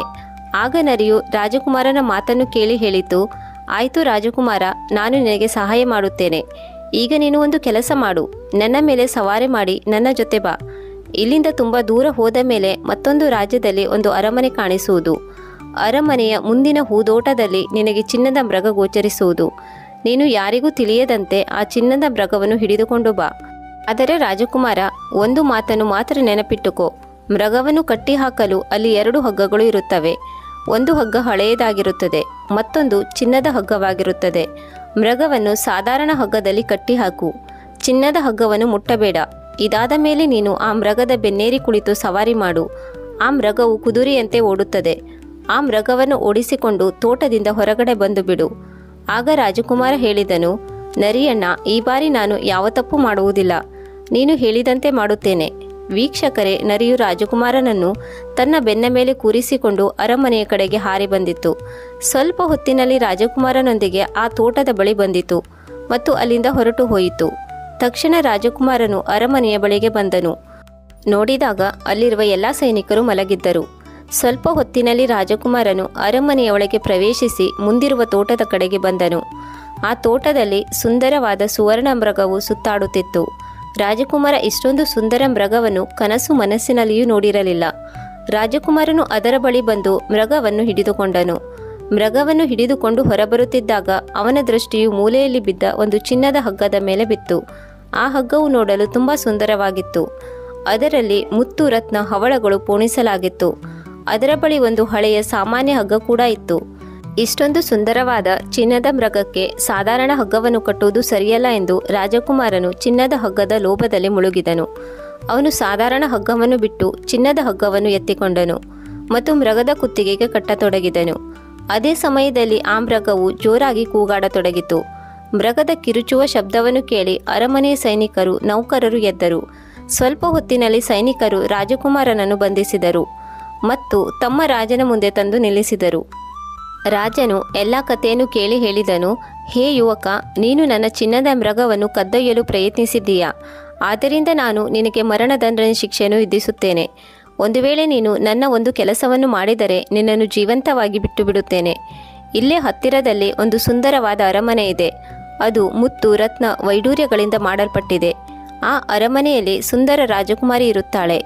ರಾಜಕುಮಾರ, ಒಂದು ವೇಳೆ ನೀನು ಆ ರಾಜಕುಮಾರಿಯನ್ನು ತಂದು ನನಗೆ ಒಪ್ಪಿಸಿದರೆ ನಿನಗೆ ನಾನು ಪ್ರಾಣ ಭಿಕ್ಷೆಯನ್ನು ನೀಡುತ್ತೇನೆ. ಜೊತೆಗೆ ಚಿನ್ನದ ಮೃಗವನ್ನು ಕೂಡ ನಿನಗೆ ದಾನವಾಗಿ ನೀಡುತ್ತೇನೆ. ಈಗ ರಾಜಕುಮಾರನು ಇನ್ನೂ ಕಷ್ಟದಲ್ಲಿ ಸಿಲುಕಿಕೊಂಡನು. ಅವನು ಅಸಹಾಯಕನಾಗಿ ರಾಜನ ಷರತ್ತನ್ನು ಒಪ್ಪಿಕೊಳ್ಳಬೇಕಾಯಿತು. ಆನಂತರ ರಾಜಕುಮಾರನು ಮುತ್ತು ರತ್ನಗಳಿಂದ ಮಾಡಿದ ಆ ಅರಮನೆಯನ್ನು ಹುಡುಕಲು ಹೊರಟನು. ಅಲ್ಲಿಂದ ಸ್ವಲ್ಪ ದೂರ ಹೊರಟು ಹೋದ ಮೇಲೆ ಮತ್ತೆ ಅವನಿಗೆ ಅದೇ ನರಿಯ ಭೇಟಿಯಾಯಿತು. ನರಿ ಹೇಳಿತು, ರಾಜಕುಮಾರ, ನೀನು ಮತ್ತೊಮ್ಮೆ ನನ್ನ ಮಾತನ್ನು ನಿರ್ಲಕ್ಷ್ಯ ಮಾಡಿದ್ದೀಯಾ? ಒಂದು ವೇಳೆ ನೀನು ನಾನು ಹೇಳಿದ ಮಾತನ್ನು ನೆನಪಿಟ್ಟುಕೊಂಡಿದ್ದರೆ ನಿನಗೆ ಈ ಪರಿಸ್ಥಿತಿ ಬರುತ್ತಿರಲಿಲ್ಲ. ಹೇ ರಾಜಕುಮಾರ, ನನಗೆ ನಿನ್ನ ಮೇಲೆ ತುಂಬ ಕೋಪ ಬರುತ್ತಿದೆ. ಆದರೂ ಕೂಡ ನಾನು ನಿನಗೆ ಸಹಾಯ ಮಾಡಲು ಬಯಸಿದ್ದೇನೆ. ನಾನು ನಿನ್ನನ್ನು ಮುತ್ತು ರತ್ನ ಹವಳಗಳಿಂದ ಮಾಡಿದ ಆ ಅರಮನೆಗೆ ತಲುಪಿಸುತ್ತೇನೆ. ನೀನು ಆ ಮಹಲಿನ ಅರಮನೆಯ ಹೊರಗಡೆ ಅಡಗಿಕೊಂಡಿರು. ಆ ರಾಜಕುಮಾರಿಯು ಸ್ನಾನ ಮಾಡಲು ಅರಮನೆಯಿಂದ ಹೊರಗಡೆ ಬಂದಾಗ ರಾಜಕುಮಾರಿಯ ಕೈಯನ್ನು ಹಿಡಿದುಕೋ. ನೀನು ರಾಜಕುಮಾರಿ ಚಂದ್ರಕಲಾಳ ಕೈಯನ್ನು ಹಿಡಿದುಕೊಳ್ಳುತ್ತಿದ್ದಂತೆ ಆ ರಾಜಕುಮಾರಿ ನಿನ್ನ ಜೊತೆ ಬರಲು ಒಪ್ಪಿಕೊಳ್ಳುತ್ತಾಳೆ. ಆದರೆ ರಾಜಕುಮಾರ, ನನ್ನ ಒಂದು ಮಾತನ್ನು ಅವಶ್ಯವಾಗಿ ಕೇಳು. ನೀನು ಆ ರಾಜಕುಮಾರಿಯನ್ನು ನಿನ್ನ ಜೊತೆ ಕರೆದುಕೊಂಡು ಬರುವಾಗ ರಾಜಕುಮಾರಿ ಎಷ್ಟೇ ಹೇಳಿದರೂ ಅವಳನ್ನು ಕರೆದುಕೊಂಡು ಅರಮನೆಗೆ ಮರಳಿ ಹೋಗಬೇಡ. ರಾಜಕುಮಾರ, ಆ ರಾಜಕುಮಾರಿಯು ಸಿಹಿ ಸಿಹಿ ಮಾತುಗಳನ್ನಾಡಿ ನಿನ್ನನ್ನು ಇಕ್ಕಟ್ಟಿಗೆ ಸಿಲುಕಿಸಲು ಪ್ರಯತ್ನಿಸುತ್ತಾಳೆ. ಅವಳು ನಿನ್ನಲ್ಲಿ ಹೇಳಬಹುದು, ನಾನು ಈಗಲೇ ಅಪ್ಪ ಅಮ್ಮನನ್ನು ಭೇಟಿ ಮಾಡಿ ಬರುತ್ತೇನೆ ಎಂದು. ಆದರೆ ನೀನು ಆ ರಾಜಕುಮಾರಿಯ ಸಿಹಿ ಸಿಹಿ ಮಾತುಗಳಿಗೆ ಮರುಳಾಗಬೇಡ. ಒಂದು ವೇಳೆ ನೀನು ಅವಳನ್ನು ಹೋಗಲು ಬಿಟ್ಟರೆ ನೀನು ಹೊಸ ಸಂಕಷ್ಟಕ್ಕೆ ಸಿಲುಕಿಕೊಳ್ಳುತ್ತೀಯ. ಇಷ್ಟು ಹೇಳಿ ನರಿಯು ರಾಜಕುಮಾರನನ್ನು ತನ್ನ ಬೆನ್ನ ಮೇಲೆ ಕೂರಿಸಿಕೊಂಡು ಗಾಳಿಯಲ್ಲಿ ಹಾರುತ್ತಾ ಆ ಅರಮನೆಯ ಕಡೆಗೆ ಸಾಗಿ ಬಂದಿತ್ತು. ಮಹಲಿನ ಬಳಿಗೆ ಬಂದು ತಲುಪುತ್ತಿದ್ದಂತೆ ರಾಜಕುಮಾರನು ಒಂದು ವೃಕ್ಷದ ಬಳಿ ಅಡಗಿ ಕುಳಿತನು. ಮತ್ತೊಂದು ಕಡೆ ರಾಜಕುಮಾರಿಯು ಸರೋವರದಲ್ಲಿ ಸ್ನಾನ ಮಾಡಲು ಅರಮನೆಯಿಂದ ಹೊರಬಂದಳು. ಅದೇ ಸಮಯದಲ್ಲಿ ರಾಜಕುಮಾರನು ಧೈರ್ಯದಿಂದ ಮುಂದೆ ನುಗ್ಗಿ ರಾಜಕುಮಾರಿಯ ಕೈಯನ್ನು ಹಿಡಿದುಕೊಂಡನು. ರಾಜಕುಮಾರನು ಅವಳ ಕೈಯನ್ನು ಹಿಡಿದುಕೊಳ್ಳುತ್ತಿದ್ದಂತೆ ರಾಜಕುಮಾರಿಯು ಅವನ ಜೊತೆ ಬರಲು ತಯಾರಾದಳು. ಮತ್ತೆ ಹೇಳಿದಳು, ಹೇ ರಾಜಕುಮಾರ, ನೀನು ನನ್ನನ್ನು ಎಲ್ಲಿಗೆ ಕರೆದುಕೊಂಡು ಹೋಗಬೇಕೆಂದಿದೆಯೋ ನಾನು ಅಲ್ಲಿಗೆ ಬರಲು ತಯಾರಾಗಿದ್ದೇನೆ. ಆದರೆ ಇದಕ್ಕೂ ಮೊದಲು ಸ್ವಲ್ಪ ಹೊತ್ತು ನನ್ನ ತಂದೆ ತಾಯಿಯರನ್ನು ಭೇಟಿ ಮಾಡುವ ಅವಕಾಶ ನೀಡು. ರಾಜಕುಮಾರನಿಗೆ ನರಿ ಹೇಳಿದ ಮಾತುಗಳು ಚೆನ್ನಾಗಿ ನೆನಪಿತ್ತು. ಈಗ ಅವನು ತನ್ನ ಮನಸ್ಸಿನಲ್ಲಿ ಹೇಳಿಕೊಂಡನು, ಈಗ ನಾನು ಯಾವುದೇ ತಪ್ಪು ಮಾಡುವುದಿಲ್ಲ. ಆಗ ರಾಜಕುಮಾರಿಗೆ ಹೇಳಿದನು, ಹೇ ರಾಜಕುಮಾರಿ, ಇದು ಸಾಧ್ಯವಿಲ್ಲ. ನೀನು ಈಗಲೇ ನನ್ನ ಜೊತೆ ಬರಬೇಕು. ರಾಜಕುಮಾರನ ಮಾತನ್ನು ಕೇಳಿ ರಾಜಕುಮಾರಿಯು ಅಳತೊಡಗಿದಳು. ರಾಜಕುಮಾರಿಯು ಅಳುತ್ತಿರುವುದನ್ನು ನೋಡಿ ರಾಜಕುಮಾರನಿಗೆ ಅವಳ ಮೇಲೆ ದಯೆ ಮೂಡಿತು. ಈ ಪ್ರಕಾರದಲ್ಲಿ ರಾಜಕುಮಾರನು ತನ್ನ ಮನಸ್ಸನ್ನು ಬದಲಿಸಿದನು ಮತ್ತು ರಾಜಕುಮಾರಿಯ ಮಾತಿಗೆ ಒಪ್ಪಿಕೊಂಡನು ಮತ್ತು ಹೇಳಿದನು, ಹೇ ರಾಜಕುಮಾರಿ, ಸ್ವಲ್ಪ ಹೊತ್ತಿಗಾಗಿ ನೀನು ನಿನ್ನ ತಂದೆ ತಾಯಿಯ ಬಳಿಗೆ ಹೋಗಬೇಕು. ಅವರನ್ನು ಭೇಟಿ ಮಾಡಿ ಅತಿ ಶೀಘ್ರದಲ್ಲಿ ನನ್ನ ಬಳಿಗೆ ಬಾ. ರಾಜಕುಮಾರಿಯು ಅರಮನೆಗೆ ಕಾಲಿಡುತ್ತಿದ್ದಂತೆ ಆ ಅರಮನೆಯ ಸೈನಿಕರು ಎಚ್ಚರವಾದರು. ತಕ್ಷಣ ಅವರು ರಾಜಕುಮಾರನನ್ನು ಬಂಧಿಸಿದರು. ತಾನು ಮಾಡಿದ ತಪ್ಪಿಗಾಗಿ ಈಗ ರಾಜಕುಮಾರನು ಪಶ್ಚಾತ್ತಾಪ ಪಡತೊಡಗಿದನು. ನರಿಯು ಅವನಿಗೆ ತುಂಬ ಎಚ್ಚರಿಸಿತ್ತು. ಆದರೂ ರಾಜಕುಮಾರನು ಪದೇ ಪದೇ ತಪ್ಪು ಮಾಡಿದನು. ಆಗ ಸೈನಿಕರು ರಾಜಕುಮಾರನನ್ನು ತಮ್ಮ ಮಹಾರಾಜನ ಬಳಿಗೆ ಕರೆದುಕೊಂಡು ಬಂದರು. ರಾಜನು ಇದರಿಂದ ತುಂಬ ಕೋಪಗೊಂಡಿದ್ದನು. ತಕ್ಷಣ ರಾಜನು ಆದೇಶ ನೀಡಿದನು, ಈ ಯುವಕನನ್ನು ತಕ್ಷಣ ನೇಣುಗಂಬಕ್ಕೆ ಏರಿಸಿ. ರಾಜನ ಈ ಆದೇಶವನ್ನು ಕೇಳಿ ರಾಜಕುಮಾರನು ಅಳತೊಡಗಿದನು. ಇದಕ್ಕೆ ರಾಜನು ಸ್ವಲ್ಪ ವಿಚಾರ ಮಾಡಿ ಹೇಳಿದನು, ಹೇ ರಾಜಕುಮಾರ, ನಾನು ನೀಡಿದ ಆದೇಶವನ್ನು ಹಿಂಪಡೆಯಲು ಸಾಧ್ಯವಿಲ್ಲ. ಆದರೆ ರಾಜಕುಮಾರ, ನಾನು ಹೇಳುವ ಒಂದು ಕೆಲಸವನ್ನು ನೀನು ಮಾಡಿದರೆ ನೀನು ಮರಣದಂಡನೆಯಿಂದ ತಪ್ಪಿಸಿಕೊಳ್ಳಬಹುದು. ನಮ್ಮ ಅರಮನೆಯ ಎದುರುಗಡೆ ಒಂದು ಪರ್ವತ ಕಾಣುತ್ತಿದೆ. ಆ ಪರ್ವತದ ಕಾರಣದಿಂದಾಗಿ ನಮ್ಮ ಅರಮನೆಯ ಸೌಂದರ್ಯ ಮರೆಮಾಚುತ್ತಿದೆ. ಒಂದು ವೇಳೆ ನೀನು 8 ದಿನಗಳ ಒಳಗಾಗಿ ಈ ಪರ್ವತವನ್ನು ಅಗೆದು ನೆಲಸಮ ಮಾಡಿದರೆ ನಾನು ನಿನ್ನನ್ನು ಕ್ಷಮಿಸುತ್ತೇನೆ ಮತ್ತು ರಾಜಕುಮಾರಿಯನ್ನು ಕೂಡ ನಿನ್ನೊಂದಿಗೆ ಮದುವೆ ಮಾಡುತ್ತೇನೆ. ರಾಜನ ಮಾತನ್ನು ಕೇಳಿ ರಾಜಕುಮಾರನು ಅರಮನೆಯಿಂದ ಹೊರಗಡೆ ಬಂದು ಆ ಪರ್ವತವನ್ನು ನೋಡತೊಡಗಿದನು. ರಾಜಕುಮಾರನ ಕೈಯಲ್ಲಿ ಕತ್ತಿ ಇತ್ತು. ಆದರೆ ಅವನಿಗೆ ಏನು ಮಾಡಬೇಕೆಂದು ತೋಚಲಿಲ್ಲ. ಇಷ್ಟೊಂದು ವಿಶಾಲ ಪರ್ವತವನ್ನು 8 ದಿನಗಳಲ್ಲಿ ಹೇಗೆ ನೆಲಸಮ ಮಾಡುವುದು? ರಾಜಕುಮಾರನು ಇದರ ಬಗ್ಗೆ ಯೋಚಿಸಿ ತುಂಬ ಸಂಕಟಗೊಂಡನು. ಹೀಗೆ ನಿಧಾನವಾಗಿ ಬೆಟ್ಟವನ್ನು ಕಡೆಯತೊಡಗಿದನು. ಬೆಟ್ಟವನ್ನು ಒಡೆಯುತ್ತಾ 7 ದಿನಗಳು ಕಳೆದವು. ಆದರೆ ಅವನು ಪರ್ವತದ ಒಂದು ಭಾಗವನ್ನು ಕೂಡ ನೆಲಸಮ ಮಾಡಲು ಸಾಧ್ಯವಾಗಲಿಲ್ಲ. ರಾಜಕುಮಾರನು ಸುಸ್ತಾಗಿ ದುಃಖಿತನಾಗಿ ಒಂದು ಕಡೆ ಕುಳಿತುಕೊಂಡನು. ಅವನಿಗೆ ತಾನು ಮಾಡಿದ ತಪ್ಪಿಗೆ ಪಶ್ಚಾತ್ತಾಪವಿತ್ತು. ರಾಜಕುಮಾರನು ಮನದಲ್ಲಿಯೇ ಯೋಚಿಸತೊಡಗಿದನು, ಒಂದು ವೇಳೆ ನಾನು ಆ ನರಿಯ ಮಾತನ್ನು ಕೇಳಿದರೆ ನಾನು ಇಂದು ತುಂಬ ಖುಷಿಯಾಗಿರುತ್ತಿದ್ದೆ. ಅದು ಪ್ರತಿ ಬಾರಿಯೂ ನನಗೆ ಒಳ್ಳೆಯ ಸಲಹೆಯನ್ನು ನೀಡಿತ್ತು. ನಾನು ಪ್ರತಿ ಬಾರಿಯೂ ಅದು ನೀಡಿದ ಎಚ್ಚರಿಕೆ ವಿರುದ್ಧ ಸಾಗಿದೆ. ಅವನು ಕುಳಿತಲ್ಲಿಯೇ ಇದನ್ನೇ ಯೋಚಿಸುತ್ತಿದ್ದನು. ಆಕಸ್ಮಿಕವಾಗಿ ಅವನ ಬಳಿ ನರಿಯು ಬಾಲ ಕುಣಿಸುತ್ತಾ ಬರುವುದನ್ನು ನೋಡಿದನು. ರಾಜಕುಮಾರ ತಲೆ ಎತ್ತಿ ನೋಡಿದಾಗ ನಿಜವಾಗಿಯೂ ಅದೇ ನರಿಯು ಬಂದು ಅವನ ಕಣ್ಣೆದುರಿಗೆ ನಿಂತಿತು ಮತ್ತು ಹೇಳಿತು, ಹೇಳಿ ರಾಜಕುಮಾರ, ನನ್ನಿಂದ ಏನಾಗಬೇಕು? ನಾನು ನಿನಗೆ ಹೇಗೆ ಸಹಾಯ ಮಾಡಲಿ? ಕಳೆದ 7 ದಿನಗಳಿಂದ ನೀನು ಈ ಪರ್ವತವನ್ನು ಒಡೆಯುತ್ತಿರುವುದನ್ನು ನಾನು ನೋಡುತ್ತಿದ್ದೇನೆ. ಆದ್ದರಿಂದ ನಾನು ನಿನ್ನ ಸಹಾಯಕ್ಕಾಗಿ ಇಲ್ಲಿಗೆ ಬಂದಿದ್ದೇನೆ. ಈಗಲೇ ಹೋಗು, ನೀನು ಹೋಗಿ ಆರಾಮ್ ತೆಗೆದುಕೋ. ಏಕೆಂದರೆ ನೀನು ಪರ್ವತವನ್ನು ಅಗೆಯುತ್ತಾ ತುಂಬ ಸುಸ್ತಾಗಿರಬಹುದು. ನೀನು ಮಲಗಲು ಹೋಗು. ನಿನ್ನ ಕೆಲಸವನ್ನು ಕೆಲವೇ ಗಂಟೆಗಳಲ್ಲಿ ಮಾಡಿ ಮುಗಿಸುತ್ತೇನೆ. ರಾಜಕುಮಾರನು ನರಿಯ ಮಾತನ್ನು ಕೇಳಿ ಸುಮ್ಮನೆ ಅಲ್ಲಿಂದ ವಿಶ್ರಾಂತಿ ತೆಗೆದುಕೊಳ್ಳಲು ಹೊರಟನು. ಸ್ವಲ್ಪ ಹೊತ್ತಿನಲ್ಲಿಯೇ ರಾಜಕುಮಾರನಿಗೆ ನಿದ್ದೆ ಬಂದಿತು. ಬೆಳಿಗ್ಗೆ ಎದ್ದು ನೋಡಿದಾಗ ಅವನಿಗೆ ತನ್ನ ಕಣ್ಣನ್ನು ತಾನೇ ನಂಬಲು ಸಾಧ್ಯವಾಗಲಿಲ್ಲ. ಅವನು ನೋಡಿದನು, ಹೊರಗಡೆ ಆ ಪರ್ವತದ ಅವಶೇಷವೂ ಕೂಡ ಇರಲಿಲ್ಲ. ಪರ್ವತವೂ ಇರಲಿಲ್ಲ. ಮೈಲುಗಳ ದೂರದವರೆಗೂ ಸುಂದರವಾದ ದೃಶ್ಯವೇ ತೋರುತ್ತಿತ್ತು. ರಾಜಕುಮಾರನು ತುಂಬ ಪ್ರಸನ್ನನಾದನು. ಅವನು ರಾಜನ ದರ್ಬಾರಿಗೆ ಬಂದು ತಲುಪಿದನು. ರಾಜನು ಅವನ ಕೆಲಸದಿಂದ ತುಂಬ ಪ್ರಸನ್ನನಾದನು. ರಾಜನು ತನ್ನ ವಚನದಂತೆ ತಕ್ಷಣ ರಾಜಕುಮಾರನ ವಿವಾಹವನ್ನು ತನ್ನ ರಾಜಕುಮಾರಿಯೊಂದಿಗೆ ಮಾಡಿದನು. ರಾಜಕುಮಾರನು ಚಂದ್ರಕಲಾಳ ಜೊತೆಗೆ ಸ್ವಲ್ಪ ದೂರ ಹೋಗಿ ಬರುತ್ತಿದ್ದಂತೆ ಮತ್ತೆ ಅದೇ ನರಿಯು ದಾರಿಯಲ್ಲಿ ಅವರನ್ನು ಭೇಟಿ ಮಾಡಿತು. ಹೇಳಿತು, ರಾಜಕುಮಾರ, ನಿನಗೆ ಅಭಿನಂದನೆಗಳು. ರಾಜಕುಮಾರಿ ಚಂದ್ರಕಲಾಳೊಂದಿಗೆ ನಿನ್ನನ್ನು ನೋಡಿ ನನಗೆ ತುಂಬ ಖುಷಿಯಾಯಿತು. ಆದರೆ ಈಗ ನೀನು ಚಿನ್ನದ ಮೃಗ ಹಾಗೂ ಚಿನ್ನದ ಗಿಳಿಯನ್ನು ಕೂಡ ಪ್ರಾಪ್ತಿ ಮಾಡಿಕೊಳ್ಳಬೇಕು. ಏಕೆಂದರೆ ಅವೆರಡು ಅತಿ ಅವಶ್ಯಕತೆ ಇರುವ ಪ್ರಾಣಿ ಪಕ್ಷಿಗಳಾಗಿವೆ. ಅವುಗಳನ್ನು ದೊರಕಿಸಿಕೊಳ್ಳುವುದು ನಿನಗೆ ಈಗ ಅತಿ ಕಠಿಣವೇನಲ್ಲ. ಆಗ ರಾಜಕುಮಾರನು ನರಿಯಲ್ಲಿ ಹೇಳಿದನು, ಈಗ ನನಗೆ ಚಿನ್ನದ ಮೃಗ ಹಾಗೂ ಚಿನ್ನದ ಗಿಳಿ ಹೇಗೆ ದೊರೆಯುತ್ತದೆ? ಏಕೆಂದರೆ ನಾನು ಈಗ ಚಿನ್ನದ ಮೃಗವನ್ನು ಪಡೆದುಕೊಳ್ಳಬೇಕೆಂದರೆ ರಾಜಕುಮಾರಿಯನ್ನು ನೀಡಬೇಕಾಗುವುದು. ಒಂದು ವೇಳೆ ಚಿನ್ನದ ಗಿಳಿಯನ್ನು ತೆಗೆದುಕೊಳ್ಳಬೇಕೆಂದರೆ ಚಿನ್ನದ ಮೃಗವನ್ನು ನೀಡಬೇಕಾಗುವುದು. ಆದ್ದರಿಂದ ನಾನು ರಾಜಕುಮಾರಿ ಚಂದ್ರಕಲಾಳನ್ನು ಆ ರಾಜನಿಗಾಗಿ ಕರೆದುಕೊಂಡು ಹೋಗುತ್ತಿದ್ದೇನೆ. ಆಗ ತಕ್ಷಣ ನರಿ ಹೇಳಿತು, ಬೇಡ, ನೀನು ಆ ರೀತಿ ಎಂದಿಗೂ ಮಾಡಬೇಡ. ನಿನ್ನ ಜೊತೆ ರಾಜಕುಮಾರಿಯ ಮದುವೆಯಾಗಿದೆ. ಈಗ ಅವಳು ನಿನ್ನ ಧರ್ಮಪತ್ನಿಯಾಗಿದ್ದಾಳೆ. ನೀನು ಇವಳನ್ನು ರಾಜನಿಗೆ ಕೊಡಬೇಡ. ನೀನು ಮೊದಲು ಒಂದು ಕೆಲಸ ಮಾಡು. ರಾಜಕುಮಾರಿ ಚಂದ್ರಕಲಾಳನ್ನು ಕರೆದುಕೊಂಡು ಚಿನ್ನದ ಮೃಗವಿರುವ ರಾಜನ ಬಳಿಗೆ ಹೋಗು. ರಾಜಕುಮಾರಿಯನ್ನು ನೋಡುತ್ತಲೇ ರಾಜ ಪ್ರಸನ್ನನಾಗಿ ನಿನಗೆ ಚಿನ್ನದ ಮೃಗವನ್ನು ನೀಡುತ್ತಾನೆ. ನೀನು ಆ ಕ್ಷಣವೇ ಅದರ ಮೇಲೆ ಸವಾರಿ ಮಾಡು. ಸವಾರಿ ಮಾಡಿದ ನಂತರ ಅವರೆಲ್ಲರಿಂದ ಬೀಳ್ಕೊಡು. ರಾಜಕುಮಾರಿಯನ್ನು ಎಲ್ಲರಿಗಿಂತ ಕೊನೆಯಲ್ಲಿ ಬೀಳ್ಕೊಡು. ಎಲ್ಲರಿಗೂ ಬೀಳ್ಕೊಟ್ಟ ಮೇಲೆ ಕೊನೆಯಲ್ಲಿ ರಾಜಕುಮಾರಿ ಚಂದ್ರಕಲಾಳ ಬಳಿ ಬೀಳ್ಕೊಡಲು ಹೋಗುತ್ತೇನೆ ಎಂದು ಬೀಳ್ಕೊಡಲು ಹೋಗು. ಅದೇ ಸಮಯದಲ್ಲಿ ರಾಜಕುಮಾರಿ ಚಂದ್ರಕಲಾಳ ಕೈಯನ್ನು ಹಿಡಿದುಕೊಂಡು ಆ ಮೃಗದ ಮೇಲೆ ನಿನ್ನ ಜೊತೆ ಕುಳ್ಳಿರಿಸಿಕೊಂಡು ತಕ್ಷಣ ಚಿನ್ನದ ಮೃಗವನ್ನು ಅಲ್ಲಿಂದ ಓಡಿಸಿಕೊಂಡು ಬಾ. ಆ ಮೃಗವು ತುಂಬ ವೇಗವಾಗಿ ಅಲ್ಲಿಂದ ಓಡುತ್ತದೆ. ಅದನ್ನು ಯಾವುದೇ ಕುದುರೆಯಾಗಲಿ ಅಥವಾ ರಥವಾಗಲಿ ಹಿಡಿಯಲು ಸಾಧ್ಯವಿಲ್ಲ. ಹೋಗು, ನೀನು ಮೊದಲು ಈ ಕೆಲಸವನ್ನು ಪೂರ್ಣಗೊಳಿಸು. ಅದಾದ ಮೇಲೆ ನಿನಗೆ ಮುಂದೆ ಏನು ಮಾಡಬೇಕೆಂದು ಮುಂದಿನ ದಾರಿಯನ್ನು ಹೇಳುತ್ತೇನೆ. ಈಗ ರಾಜಕುಮಾರನು ನರಿಯ ಆದೇಶದಂತೆ ಕೆಲಸ ಮಾಡತೊಡಗಿದನು. ರಾಜಕುಮಾರಿಯ ಜೊತೆ ಹೋದ ತಕ್ಷಣ ರಾಜನು ತನ್ನ ಚಿನ್ನದ ಮೃಗವನ್ನು ಖುಷಿಯಿಂದ ರಾಜಕುಮಾರನಿಗೆ ನೀಡಿದನು. ತಕ್ಷಣ ರಾಜಕುಮಾರನು ಮೃಗದ ಮೇಲೇರಿ ಕುಳಿತುಕೊಂಡನು. ಎಲ್ಲರೊಂದಿಗೆ ಹೋಗುತ್ತೇನೆ ಎಂದು ಬೀಳ್ಕೊಡಲು ಶುರು ಮಾಡಿದನು. ನಂತರ ಕೊನೆಯಲ್ಲಿ ರಾಜಕುಮಾರಿಯ ಬಳಿ ಬಂದು ಅವಳನ್ನು ಎತ್ತಿಕೊಂಡು ಚಿನ್ನದ ಮೃಗದ ಮೇಲೆ ಕುಳ್ಳಿರಿಸಿಕೊಂಡು ವೇಗವಾಗಿ ಮೃಗವನ್ನು ಓಡಿಸಿಕೊಂಡು ಅರಮನೆಯಿಂದ ಬಹುದೂರ ಬಂದನು. ರಾಜನು ನಿಂತಲ್ಲೇ ನೋಡುತ್ತಲೇ ನಿಂತಿದ್ದನು. ಒಂದು ಕ್ಷಣದಲ್ಲಿ ರಾಜಕುಮಾರನು ತನ್ನ ಪತ್ನಿ ಚಂದ್ರಕಲಾಳೊಂದಿಗೆ ಅಲ್ಲಿಂದ ಬಹುದೂರ ಹೊರಟು ಬಂದಿದ್ದನು. ವೀಕ್ಷಕರೇ, ರಾಜಕುಮಾರ ತನ್ನ ಪತ್ನಿಯೊಂದಿಗೆ ಬರುತ್ತಿದ್ದಾಗ ಅದೇ ನರಿಯು ಒಂದು ಮರದ ಕೆಳಗೆ ಕುಳಿತು ಅವನಿಗಾಗಿ ಕಾಯುತ್ತಿತ್ತು. ರಾಜಕುಮಾರನನ್ನು ನೋಡಿ ನರಿ ಹೇಳಿತು, ರಾಜಕುಮಾರ, ನೀನು ತುಂಬ ಒಳ್ಳೆಯ ಕೆಲಸವನ್ನು ಮಾಡಿದ್ದೀಯಾ. ಈಗ ನೀನು ಆ ಚಿನ್ನದ ಗಿಳಿಯನ್ನು ಹೀಗೆಯೇ ಪ್ರಾಪ್ತಿ ಮಾಡಿಕೊಳ್ಳಬೇಕು. ನೀನು ಈ ಮೃಗವನ್ನು ತೆಗೆದುಕೊಂಡು ಚಿನ್ನದ ಗಿಳಿ ಇರುವ ಆ ರಾಜನ ಬಳಿಗೆ ಹೋಗು. ರಾಜನು ಈ ಚಿನ್ನದ ಮೃಗವನ್ನು ನೋಡಿ ತುಂಬ ಖುಷಿಯಾಗುತ್ತಾರೆ. ಬಲ್ಲವರು ಹೇಳಿದ್ದಾರೆ, ಜನರು ಭಯ ಹಾಗೂ ಖುಷಿಯಲ್ಲಿ ಒಳ್ಳೆಯದು ಯಾವುದು ಕೆಟ್ಟದು ಯಾವುದು ಎನ್ನುವುದನ್ನು ಮರೆತು ಬಿಡುತ್ತಾರೆ. ಆ ಸಮಯದಲ್ಲಿ ಬುದ್ಧಿ ಸರಿಯಾಗಿ ಯೋಚಿಸಿ ಕೆಲಸ ಮಾಡುವುದಿಲ್ಲ. ನೀನು ಆ ರಾಜನ ಕೈಯಿಂದ ಗಿಳಿಯ ಪಂಜರವನ್ನು ತೆಗೆದುಕೋ. ಚಿನ್ನದ ಮೃಗವನ್ನು ತನಗೆ ಕೊಡು ಎಂದು ಕೇಳಿದಾಗ ನೀನು ನಿನ್ನ ಪತ್ನಿಯ ಸಮೇತ ಮೃಗದ ಮೇಲೆ ಸವಾರಿ ಮಾಡಿಕೊಂಡು ತಕ್ಷಣ ಮಾಯವಾಗಿ ಬಿಡು. ಹೇಗಿದ್ದರೂ ಈ ಮೃಗವನ್ನು ಯಾರೂ ಕೂಡ ಹಿಡಿಯಲು ಸಾಧ್ಯವಿಲ್ಲ. ಈ ಬಾರಿಯೂ ರಾಜಕುಮಾರನು ನರಿಗೆ ಹೇಳಿದಂತೆಯೇ ಮಾಡಿದನು. ರಾಜಕುಮಾರನು ತನ್ನ ಪತ್ನಿಯೊಂದಿಗೆ ರಾಜನ ಬಳಿಗೆ ಬಂದು ಚಿನ್ನದ ಗಿಳಿಯನ್ನು ಕೊಡುವಂತೆ ಕೇಳಿದನು.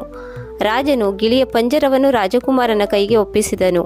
ರಾಜ ಅಂದುಕೊಂಡಿದ್ದರು ಚಿನ್ನದ ಮೃಗವನ್ನು ತನಗೆ ಒಪ್ಪಿಸುತ್ತಾರೆ ಎಂದು. ಆದರೆ ರಾಜಕುಮಾರನು ಚಿನ್ನದ ಮೃಗವನ್ನು ಮಹಾರಾಜರಿಗೆ ಒಪ್ಪಿಸಲಿಲ್ಲ. ಬದಲಾಗಿ ಚಿನ್ನದ ಮೃಗವನ್ನು ಓಡಿಸಿಕೊಂಡು ಬಂದನು.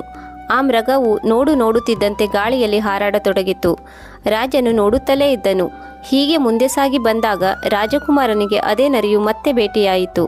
ಆಗ ರಾಜಕುಮಾರನು ನರಿಯಲ್ಲಿ ಹೇಳಿದನು, ಹೇ ನರಿಯಣ್ಣ, ನನ್ನ ಈ ದೀರ್ಘ ಪ್ರಯಾಣದಲ್ಲಿ ನೀನು ನನಗೆ ತುಂಬ ಸಹಾಯ ಮಾಡಿದ್ದೀಯಾ. ನಿನ್ನಿಂದಾಗಿಯೇ ಈ ರಾಜಕುಮಾರಿ, ಚಿನ್ನದ ಮೃಗ ಮತ್ತು ಚಿನ್ನದ ಗಿಳಿ ದೊರೆತಿದೆ. ನಾನು ನಿನಗೆ ಯಾವಾಗಲೂ ಚಿರಋಣಿಯಾಗಿದ್ದೇನೆ. ನನ್ನಿಂದ ನಿನಗೆ ಏನಾಗಬೇಕು? ನಿನಗೆ ನನ್ನಿಂದ ಯಾವುದಾದರೂ ಸಹಾಯ ಬೇಕೆಂದರೆ ನೀನು ಕೇಳಬಹುದು. ಆಗ ನರಿ ಹೇಳಿತು, ರಾಜಕುಮಾರ, ನೀನು ನನಗೆ ಏನಾದರೂ ಕೊಡಬೇಕೆಂದಿದ್ದರೆ ನಿನ್ನ ಬಾಣವನ್ನು ಹೂಡಿ ನನ್ನ ಪ್ರಾಣವನ್ನು ತೆಗೆದು ಬಿಡು. ಒಂದು ವೇಳೆ ನೀನು ನನ್ನನ್ನು ಕೊಂದರೆ ನಾನು ನಿನಗೆ ತುಂಬ ಋಣಿಯಾಗಿರುತ್ತೇನೆ. ನೀನು ಕೂಡ ನನ್ನ ಋಣದಿಂದ ಬಂಧ ಮುಕ್ತನಾಗುತ್ತೀಯ. ವೀಕ್ಷಕರೇ, ನರಿಯ ಬಾಯಿಂದ ಇಂತಹ ಮಾತುಗಳನ್ನು ಕೇಳಿ ರಾಜಕುಮಾರನಿಗೆ ತುಂಬ ಆಶ್ಚರ್ಯ ಮತ್ತು ಹೇಳಿದನು, ನರಿಯಣ್ಣ, ನೀನು ಇದೆಂಥ ಮಾತನಾಡುತ್ತಿದ್ದೀಯಾ? ನೀನು ನನ್ನನ್ನು ನನ್ನ ಪ್ರಯಾಣದಲ್ಲಿ ರಕ್ಷಿಸಿದ್ದೀಯಾ, ನನ್ನ ಪ್ರಾಣವನ್ನು ಉಳಿಸಿದ್ದೀಯಾ, ನನಗೆ ತುಂಬ ಸಹಾಯ ಮಾಡಿದ್ದೀಯಾ. ಇದಕ್ಕೆ ಬದಲಾಗಿ ನಾನು ನಿನ್ನ ಪ್ರಾಣವನ್ನು ತೆಗೆದುಕೊಳ್ಳಬೇಕೆ? ನಾನು ಹಾಗೆ ಮಾಡಿದರೆ ನನ್ನಂಥ ಕೃತಜ್ಞ ಬೇರಾರೂ ಇರುವುದಿಲ್ಲ. ನಾನು ಇಂತಹ ಅಪರಾಧ ಮಾಡಲು ಸಾಧ್ಯವಿಲ್ಲ. ರಾಜಕುಮಾರನ ಈ ಮಾತನ್ನು ಕೇಳಿ ನರಿಯು ತುಂಬ ಅಚ್ಚರಿಗೊಂಡಿತು ಮತ್ತು ಹೇಳಿತು, ನೋಡು ರಾಜಕುಮಾರ, ನಿನ್ನಿಂದ ಇಷ್ಟೊಂದು ಚಿಕ್ಕ ಕೆಲಸವನ್ನು ಮಾಡಲು ಸಾಧ್ಯವಿಲ್ಲವೇ? ಹಾಗಾದರೆ ಸರಿ, ಈಗಲೇ ಹೋಗು. ಆದರೆ ನಾನು ನಿನ್ನ ಒಳ್ಳೆಯದಕ್ಕಾಗಿ 2 ನುಡಿಗಳನ್ನು ಹೇಳಲು ಬಯಸಿದ್ದೇನೆ. ನನ್ನ ಈ ಮಾತುಗಳನ್ನು ಯಾವಾಗಲೂ ನೆನಪಿಟ್ಟುಕೋ. ಮೊದಲನೇ ಮಾತು ಏನೆಂದರೆ, ನೀನು ಇಲ್ಲಿಂದ ಹೋದ ಮೇಲೆ ಯಾವುದೇ ಬಾವಿಯ ಕಟ್ಟೆಯಲ್ಲಿ ಕುಳಿತುಕೊಳ್ಳಬಾರದು. ಎರಡನೆಯದಾಗಿ, ನೀನು ನೇಣು ಶಿಕ್ಷೆಗೆ ಗುರಿಯಾದವರಿಗೆ ಎಂದಿಗೂ ಹಣ ಖರ್ಚು ಮಾಡಿ ಸಹಾಯ ಮಾಡಬೇಡ. ನರಿಯ ಮಾತನ್ನು ಕೇಳಿ ರಾಜಕುಮಾರ ಹೇಳಿದನು, ನರಿಯಣ್ಣ, ನೀನು ಇದೆಂತಹ ಮಾತನಾಡುತ್ತಿದ್ದೀಯಾ? ನಾನೇಕೆ ಯಾವುದಾದರೂ ಬಾವಿಯ ಕಟ್ಟೆಯ ಮೇಲೆ ಕುಳಿತುಕೊಳ್ಳಲಿ? ಮತ್ತೆ ನಾನು ನೇಣು ಶಿಕ್ಷೆಗೆ ಗುರಿಯಾದ ಅಪರಾಧಿಗಳಿಗೆ ಏಕೆ ಹಣವನ್ನು ಖರ್ಚು ಮಾಡಲಿ? ವೀಕ್ಷಕರೇ, ಈ ರೀತಿಯಲ್ಲಿ ಆ ನರಿಯು ರಾಜಕುಮಾರನಿಗೆ 2 ನುಡಿಗಳನ್ನು ಹೇಳಿ ಅಲ್ಲಿಂದ ಹೊರಟು ಹೋಯಿತು. ರಾಜಕುಮಾರನು ತನ್ನ ಪತ್ನಿ ಹಾಗೂ ಚಿನ್ನದ ಮೃಗದ ಮೇಲೆ ಕುಳಿತು ಅಲ್ಲಿಂದ ಹೊರಟು ಬಂದನು. ಕೆಲವೇ ಕ್ಷಣಗಳಲ್ಲಿ ಒಂದು ಚಿಕ್ಕ ನಗರಕ್ಕೆ ಬಂದು ತಲುಪಿದನು. ಅಲ್ಲಿ ಅವನು ಚಿಕ್ಕ ಗುಹೆಯಲ್ಲಿ ಪ್ರವೇಶ ಮಾಡಿದನು. ಆ ನಗರದ ಸಮೀಪ 2 ಗುಹೆಗಳಿದ್ದವು. ಆ ನಗರಕ್ಕೆ ಬಂದು ತಲುಪುತ್ತಿದ್ದಂತೆ ಆ ನಗರದ ಜನರು ರಾಜಕುಮಾರನನ್ನು ನೋಡಲು ಹೊರಬಂದರು. ರಾಜಕುಮಾರನು ಸುಂದರವಾದ ಚಿನ್ನದ ಮೃಗದ ಮೇಲೆ ಸುಂದರವಾದ ರಾಜಕುಮಾರಿಯ ಜೊತೆಗೆ ಕುಳಿತಿದ್ದನು. ರಾಜಕುಮಾರನ ಕೈಯಲ್ಲಿ ಚಿನ್ನದ ಗಿಳಿಯಿತ್ತು. ಇದನ್ನು ನೋಡಿ ಎಲ್ಲರೂ ಆಶ್ಚರ್ಯಚಕಿತರಾದರು. ಆಗ ರಾಜಕುಮಾರನು ನೋಡಿದನು, ಆ ನಗರದ ಒಂದು ಹೂದೋಟದಲ್ಲಿ ತುಂಬ ಜನ ಗುಂಪಾಗಿ ಸೇರಿಕೊಂಡಿದ್ದರು. ಅಲ್ಲಿ ಗದ್ದಲವಾದಂತೆ ತೋರುತ್ತಿತ್ತು. ರಾಜಕುಮಾರ ಕೇಳಿದಾಗ ಅಲ್ಲಿಯ ಜನರು ಹೇಳಿದರು, ಅಲ್ಲಿ ಇಬ್ಬರಿಗೆ ನೇಣು ಶಿಕ್ಷೆ ನೀಡಲು ತಯಾರಿ ನಡೆಸುತ್ತಿದ್ದಾರೆ. ನಗರದ ಜನರ ಮಾತನ್ನು ಕೇಳಿ ರಾಜಕುಮಾರನು ಆ ಕಡೆಗೆ ಹೋದನು. ಆಗ ರಾಜಕುಮಾರನು ನೋಡಿದನು, ಯಾರಿಗೆ ನೇಣು ಶಿಕ್ಷೆಯಾಗುತ್ತಿತ್ತೋ ಅವರಿಬ್ಬರು ರಾಜಕುಮಾರನ ದೊಡ್ಡ ಅಣ್ಣಂದಿರಾಗಿದ್ದರು. ಇಲ್ಲಿಯವರೆಗೆ ಅವರು ಆ ನಗರದ ಸುಂದರವಾದ ಗುಹೆಯಲ್ಲಿ ಇರುತ್ತಿದ್ದರು. ಬೇರೆ ಬೇರೆ ಕೆಟ್ಟ ಕೆಲಸಗಳನ್ನು ಮಾಡುತ್ತಿದ್ದರು. ಸುಂದರ ಯುವತಿಯರ ಜೊತೆಗಿದ್ದು ಅವರ ಚರಿತ್ರೆಯೂ ಕೂಡ ಹಾಳಾಗಿ ಹೋಗಿತ್ತು. ಸರಾಯಿ ಕುಡಿಯುವವರ ಜೊತೆಗೆ ಸೇರಿಕೊಂಡು ಅವರು ಕೂಡ ಸರಾಯಿ ದಾಸರಾಗಿದ್ದರು. ಜೂಜಾಟ ಆಡುವವರ ಜೊತೆ ಸೇರಿ ಇವರು ಕೂಡ ಜೂಜುಕೋರರಾಗಿದ್ದರು. ಅವರ ಬಳಿ ಇದ್ದ ಹಣವೆಲ್ಲವನ್ನು ಅವರು ಜೂಜಾಟದಲ್ಲಿ ಕಳೆಯುತ್ತಿದ್ದರು. ಅವರು ಆ ಗುಹೆಯಲ್ಲಿ ಇದ್ದು ಆ ನಗರದ ಜನರಲ್ಲಿ ತುಂಬ ಸಾಲವನ್ನು ಕೂಡ ಮಾಡಿಕೊಂಡಿದ್ದರು. ಇದೆಲ್ಲದರಿಂದ ರೋಸಿ ಹೋಗಿ ಅಲ್ಲಿಯ ಜನರು ಆ ರಾಜಕುಮಾರರನ್ನು ನೇಣುಗಂಬಕ್ಕೆ ಏರಿಸಲು ನಿರ್ಧಾರ ಮಾಡಿದರು. ಅಷ್ಟಕ್ಕೂ ಚಿಕ್ಕ ರಾಜಕುಮಾರನು ತನ್ನ ಕಣ್ಣ ಮುಂದೆಯೇ ತನ್ನ ಅಣ್ಣಂದಿರನ್ನು ನೇಣುಗಂಬಕ್ಕೆ ಏರಿಸುತ್ತಿರುವುದನ್ನು ನೋಡಿ ಹೇಗೆ ಸುಮ್ಮನಿರಲು ಸಾಧ್ಯ? ಅವನು ತಕ್ಷಣ ಅವರ ಬಳಿಗೆ ಹೋಗಿ ನಗರದ ಜನರಲ್ಲಿ ಹೇಳಿದನು, ನೀವು ನನ್ನಿಂದ ಈ ಹಣವನ್ನು ತೆಗೆದುಕೊಳ್ಳಿ ಮತ್ತು ಇವರಿಬ್ಬರನ್ನು ಬಿಟ್ಟು ಬಿಡಿ. ಚಿಕ್ಕ ರಾಜಕುಮಾರನ ಪದೇ ಪದೇ ಮನವಿಯ ಮೇರೆಗೆ ನಗರದ ಜನರು ದೊಡ್ಡ ರಾಜಕುಮಾರರನ್ನು ಹಣವನ್ನು ತೆಗೆದುಕೊಂಡು ಬಿಟ್ಟರು. ಚಿಕ್ಕ ರಾಜಕುಮಾರನು ತನ್ನ 2 ಅಣ್ಣಂದಿರನ್ನು ಭೇಟಿ ಮಾಡಿ ತುಂಬ ಖುಷಿಯಾದನು. ಆನಂತರ ಮೂವರು ಅಲ್ಲಿಂದ ಮುಂದೆ ಸಾಗಿದರು. ಅಲ್ಲಿ ಮುಂದೆ ಬಂದ ನಂತರ ಕಾಡಿನಲ್ಲಿ ಅವರಿಗೆ ಒಂದು ಬಾವಿ ಕಾಣಿಸಿತು. ಬಾವಿಯನ್ನು ನೋಡಿ ದೊಡ್ಡ ರಾಜಕುಮಾರ ಹೇಳಿದನು, ಸಹೋದರರೇ, ನಾವು ತುಂಬ ದೂರದಿಂದ ನಡೆದುಕೊಂಡು ಬಂದಿದ್ದೇವೆ. ಈ ಬಾವಿಯ ಬಳಿ ಕುಳಿತು ಸ್ವಲ್ಪ ಹೊತ್ತು ವಿಶ್ರಾಂತಿ ತೆಗೆದುಕೊಳ್ಳೋಣ. ಸ್ವಲ್ಪ ನೀರು ಕುಡಿದು ವಿಶ್ರಾಂತಿ ತೆಗೆದುಕೊಂಡು ಮುಂದಕ್ಕೆ ಸಾಗೋಣ. ದೊಡ್ಡ ರಾಜಕುಮಾರನ ಮಾತನ್ನು ಕೇಳಿ ಚಿಕ್ಕ ರಾಜಕುಮಾರನು ಇದಕ್ಕೆ ಸಮ್ಮತಿ ಸೂಚಿಸಿದನು. ಆ ಚಿಕ್ಕ ರಾಜಕುಮಾರನು ನರಿಯು ಹೋಗುವಾಗ ಹೇಳಿದ ಮಾತನ್ನು ಮರೆತು ಹೋದನು. ಚಿಕ್ಕ ರಾಜಕುಮಾರನು ಚಿನ್ನದ ಮೃಗದಿಂದ ಇಳಿದು ಬಾವಿಯ ಕಟ್ಟೆಯ ಮೇಲೆ ಕುಳಿತುಕೊಂಡನು. ಅಲ್ಲಿ ಕುಳಿತು ಆರಾಮ್ ತೆಗೆದುಕೊಳ್ಳತೊಡಗಿದನು. ಆಗ 2 ಅವನ ಅಣ್ಣಂದಿರು ಅವಕಾಶವನ್ನು ನೋಡಿ ಅವನನ್ನು ಬಾವಿಯಲ್ಲಿ ತಳ್ಳಿದರು. ಇದಾದ ಮೇಲೆ 2 ರಾಜಕುಮಾರರು ರಾಜಕುಮಾರಿಯ ಜೊತೆಗೆ ಚಿನ್ನದ ಮೃಗವನ್ನು ಏರಿ ಚಿನ್ನದ ಗಿಳಿಯೊಂದಿಗೆ ಅಲ್ಲಿಂದ ಹಾರಿ ಹೋದರು. ಚಿಕ್ಕ ತಮ್ಮನನ್ನು ಬಾವಿಗೆ ತಳ್ಳಿ ಅವರಿಬ್ಬರು ತಮ್ಮ ನಗರಕ್ಕೆ ಹೊರಟು ಬಂದರು. ಅರಮನೆಗೆ ಬಂದು ರಾಜನಲ್ಲಿ ಹೇಳಿದರು, ಅಪ್ಪಾಜಿ, ನಾವು ಚಿನ್ನದ ಗಿಳಿಯನ್ನು ಹಿಡಿದುಕೊಂಡು ಬಂದಿದ್ದೇವೆ. ಇದೇ ಗಿಳಿ ನಮ್ಮ ತೋಟದಿಂದ ಚಿನ್ನದ ಹಣ್ಣುಗಳನ್ನು ಕದ್ದಿದ್ದು. ಜೊತೆಗೆ ನಾವು ಚಿನ್ನದ ಮೃಗವನ್ನು ಕೂಡ ತೆಗೆದುಕೊಂಡು ಬಂದಿದ್ದೇವೆ. ರಾಜಕುಮಾರಿಯನ್ನು ಕೂಡ ಜೊತೆಗೆ ಕರೆದುಕೊಂಡು ಬಂದಿದ್ದೇವೆ. ಇದನ್ನು ಕೇಳಿ ರಾಜನು ತುಂಬ ಪ್ರಸನ್ನನಾದನು. ನಗರದ ಪ್ರಜೆಗಳು ಕೂಡ ಇದಕ್ಕೆ ತುಂಬ ಖುಷಿಯಾದರು. ಆದರೆ ಇದನ್ನು ಕೇಳಿ ರಾಜಕುಮಾರಿ ಖುಷಿಯಾಗಲಿಲ್ಲ. ರಾಜಕುಮಾರಿಯು ಅಳುತ್ತಲೇ ಇದ್ದಳು. ಅವಳು ನಿಧಾನವಾಗಿ ಊಟ ತಿಂಡಿಯನ್ನು ಕೂಡ ಬಿಟ್ಟಳು. ಆ ಮೃಗವೂ ಕೂಡ ಊಟ ಮಾಡುವುದನ್ನು ಬಿಟ್ಟಿತ್ತು. ಚಿನ್ನದ ಗಿಳಿಯೂ ಕೂಡ ಉದಾಸೀನತೆಯಿಂದ ಇರತೊಡಗಿತು. ರಾಜನು ಎಷ್ಟೇ ಪ್ರಯತ್ನಪಟ್ಟರೂ ರಾಜಕುಮಾರಿಯಾಗಲಿ ಚಿನ್ನದ ಮೃಗವಾಗಲಿ ಖುಷಿಯಾಗಿರುತ್ತಿರಲಿಲ್ಲ. ಗಿಳಿಯೂ ಕೂಡ ಏನನ್ನೂ ತಿನ್ನಲಿಲ್ಲ. ಮತ್ತೊಂದು ಕಡೆ ಚಿಕ್ಕ ರಾಜಕುಮಾರನು ಬಾವಿಯಲ್ಲಿ ಬಿದ್ದುಕೊಂಡಿದ್ದನು. ಆದರೆ ಭಗವಂತನ ಕೃಪೆಯಿಂದ ಅವನು ಸತ್ತಿರಲಿಲ್ಲ. ಆದರೆ ಆ ಬಾವಿಯಲ್ಲಿ ಮುಳುಗುವಷ್ಟು ನೀರಿರಲಿಲ್ಲ. ರಾಜಕುಮಾರನು ಬಾವಿಯಲ್ಲಿ ಬಿದ್ದು ತನ್ನ ದುರಾದೃಷ್ಟಕ್ಕೆ ಪಶ್ಚಾತ್ತಾಪ ಪಡುತ್ತಿದ್ದನು. ಆಗ ಅವನಿಗೆ ಅದೇ ನರಿಯಣ್ಣನ ನೆನಪಾಯಿತು. ಆನಂತರ ಅವನು ನರಿಯ ಮಾತುಗಳನ್ನು ನೆನಪು ಮಾಡಿಕೊಂಡು ರೋಧಿಸತೊಡಗಿದನು. ಒಂದು ವೇಳೆ ನಾನು ನರಿಯಣ್ಣನ ಮಾತನ್ನು ಕೇಳಿದ್ದರೆ ನನಗಿಷ್ಟೊಂದು ಕಷ್ಟ ಬರುತ್ತಿರಲಿಲ್ಲ. ಆ ಕಡೆ ರಾಜಕುಮಾರನು ನರಿಯನ್ನು ನೆನಪು ಮಾಡಿಕೊಳ್ಳುತ್ತಿದ್ದಂತೆ ತಕ್ಷಣ ನರಿಯು ಅಲ್ಲಿಗೆ ಬಂದು ಪ್ರತ್ಯಕ್ಷವಾಯಿತು. ಆಗ ನರಿ ಹೇಳಿತು, ರಾಜಕುಮಾರ, ನಾನು ನಿನಗೆ ಪದೇ ಪದೇ ತಿಳಿಸಿ ಬುದ್ಧಿ ಹೇಳಿದ್ದೆ. ಆದರೂ ನೀನು ನನ್ನ ಮಾತನ್ನು ಮರೆತು ಹೋದೆ. ನಾನು ನಿನಗೆ ಮೊದಲೇ ಹೇಳಿದ್ದೆ, ಯಾವುದೇ ಬಾವಿಯ ಕಟ್ಟೆಯ ಮೇಲೆ ಕುಳಿತುಕೊಳ್ಳಬೇಡ. ಮರಣದಂಡನೆಗೆ ಒಳಗಾದವರಿಗೆ ಧನ ಸಹಾಯ ಮಾಡಿ ಅವರ ಸಹಾಯಕ್ಕೆ ಹೋಗಬೇಡ ಎಂದು ಬಲ್ಲವರು ಹೇಳುತ್ತಾರೆ. ತುಂಬ ಚೆನ್ನಾಗಿ ಕಾಯಿಸಿದ ನೀರು ಮತ್ತೆ ಆರಿ ತಂಪಾಗುತ್ತದೆ. ಅದೇ ರೀತಿಯಲ್ಲಿ ದುಷ್ಟ ಜನರು ಕೂಡ ಎಷ್ಟೇ ಒಳ್ಳೆಯವರಾದಂತೆ ತೋರಿಸಿಕೊಂಡರೂ ಕೂಡ ಸಮಯಕ್ಕೆ ಸರಿಯಾಗಿ ತಮ್ಮ ನೀಯತ್ತನ್ನು ತೋರಿಸಿಯೇ ತೋರಿಸುತ್ತಾರೆ. ಬುದ್ಧಿವಂತ ಜನರ ಪ್ರಕಾರ ಕೂಡ ದುಷ್ಟ ಜನರೊಂದಿಗೆ ದುಷ್ಟತೆಯಿಂದಲೇ ನಡೆದುಕೊಳ್ಳಬೇಕು. ವಿಷವನ್ನು ಕಾರುವ ಬೇರುಗಳಿಗೆ ಹಾಲನ್ನು ಉಣಿಸಿದರೆ ಅದು ಎಂದಿಗೂ ಸಿಹಿಯಾಗುವುದಿಲ್ಲ. ಬೇಕಾದರೆ ಅವರಿಗಾಗಿ ನಿನ್ನ ಕರುಳನ್ನೇ ಕಿತ್ತುಕೊಡು. ಈ 3 ಜನರು ಎಂದಿಗೂ ನಿಮ್ಮವರಾಗಲು ಸಾಧ್ಯವಿಲ್ಲ. ಮೊದಲನೆಯದಾಗಿ, ಯಾರಾದರೂ ಯಾವುದೇ ಹವ್ಯಾಸಕ್ಕೆ ಒಳಗಾಗಿದ್ದರೆ, ಅಂದರೆ ಸರಾಯಿ, ಗಾಂಜಾ, ಜೂಜಾಟ ಮುಂತಾದ ದುಶ್ಚಟಗಳು ಮತ್ತು ದುಷ್ಟ ಸ್ತ್ರೀಯರ ಪ್ರೇಮ ಪಾಶದಲ್ಲಿ ಸಿಲುಕುವುದು, ಇವೆಲ್ಲವೂ ತಮ್ಮವರನ್ನು ಮರೆತು ಹೋಗುವಂತೆ ಮಾಡುತ್ತದೆ. ಎರಡನೆಯವನು, ಯಾರಿಂದಲೂ ಸುಳ್ಳು ಹೇಳಿ ಹಣವನ್ನು ಸಂಪಾದಿಸುವವನು ಮತ್ತು ಹಣಕ್ಕಾಗಿ ಅತಿಯಾಸೆ ಪಡುವವರಾಗಿದ್ದಾರೆ. ಮೂರನೆಯದಾಗಿ, ಒಳಗೊಂದು ಹೊರಗೊಂದು ತೋರಿಸಿಕೊಳ್ಳುವವರು ಮತ್ತು ಹೊಗಳು ಭಟ್ಟರು. ಇವರೆಲ್ಲರೂ ನಮ್ಮ ಶತ್ರುಗಳಾಗಿರುತ್ತಾರೆ. ಎಂದಿಗೂ ನಮ್ಮವರಾಗಲು ಸಾಧ್ಯವಿಲ್ಲ.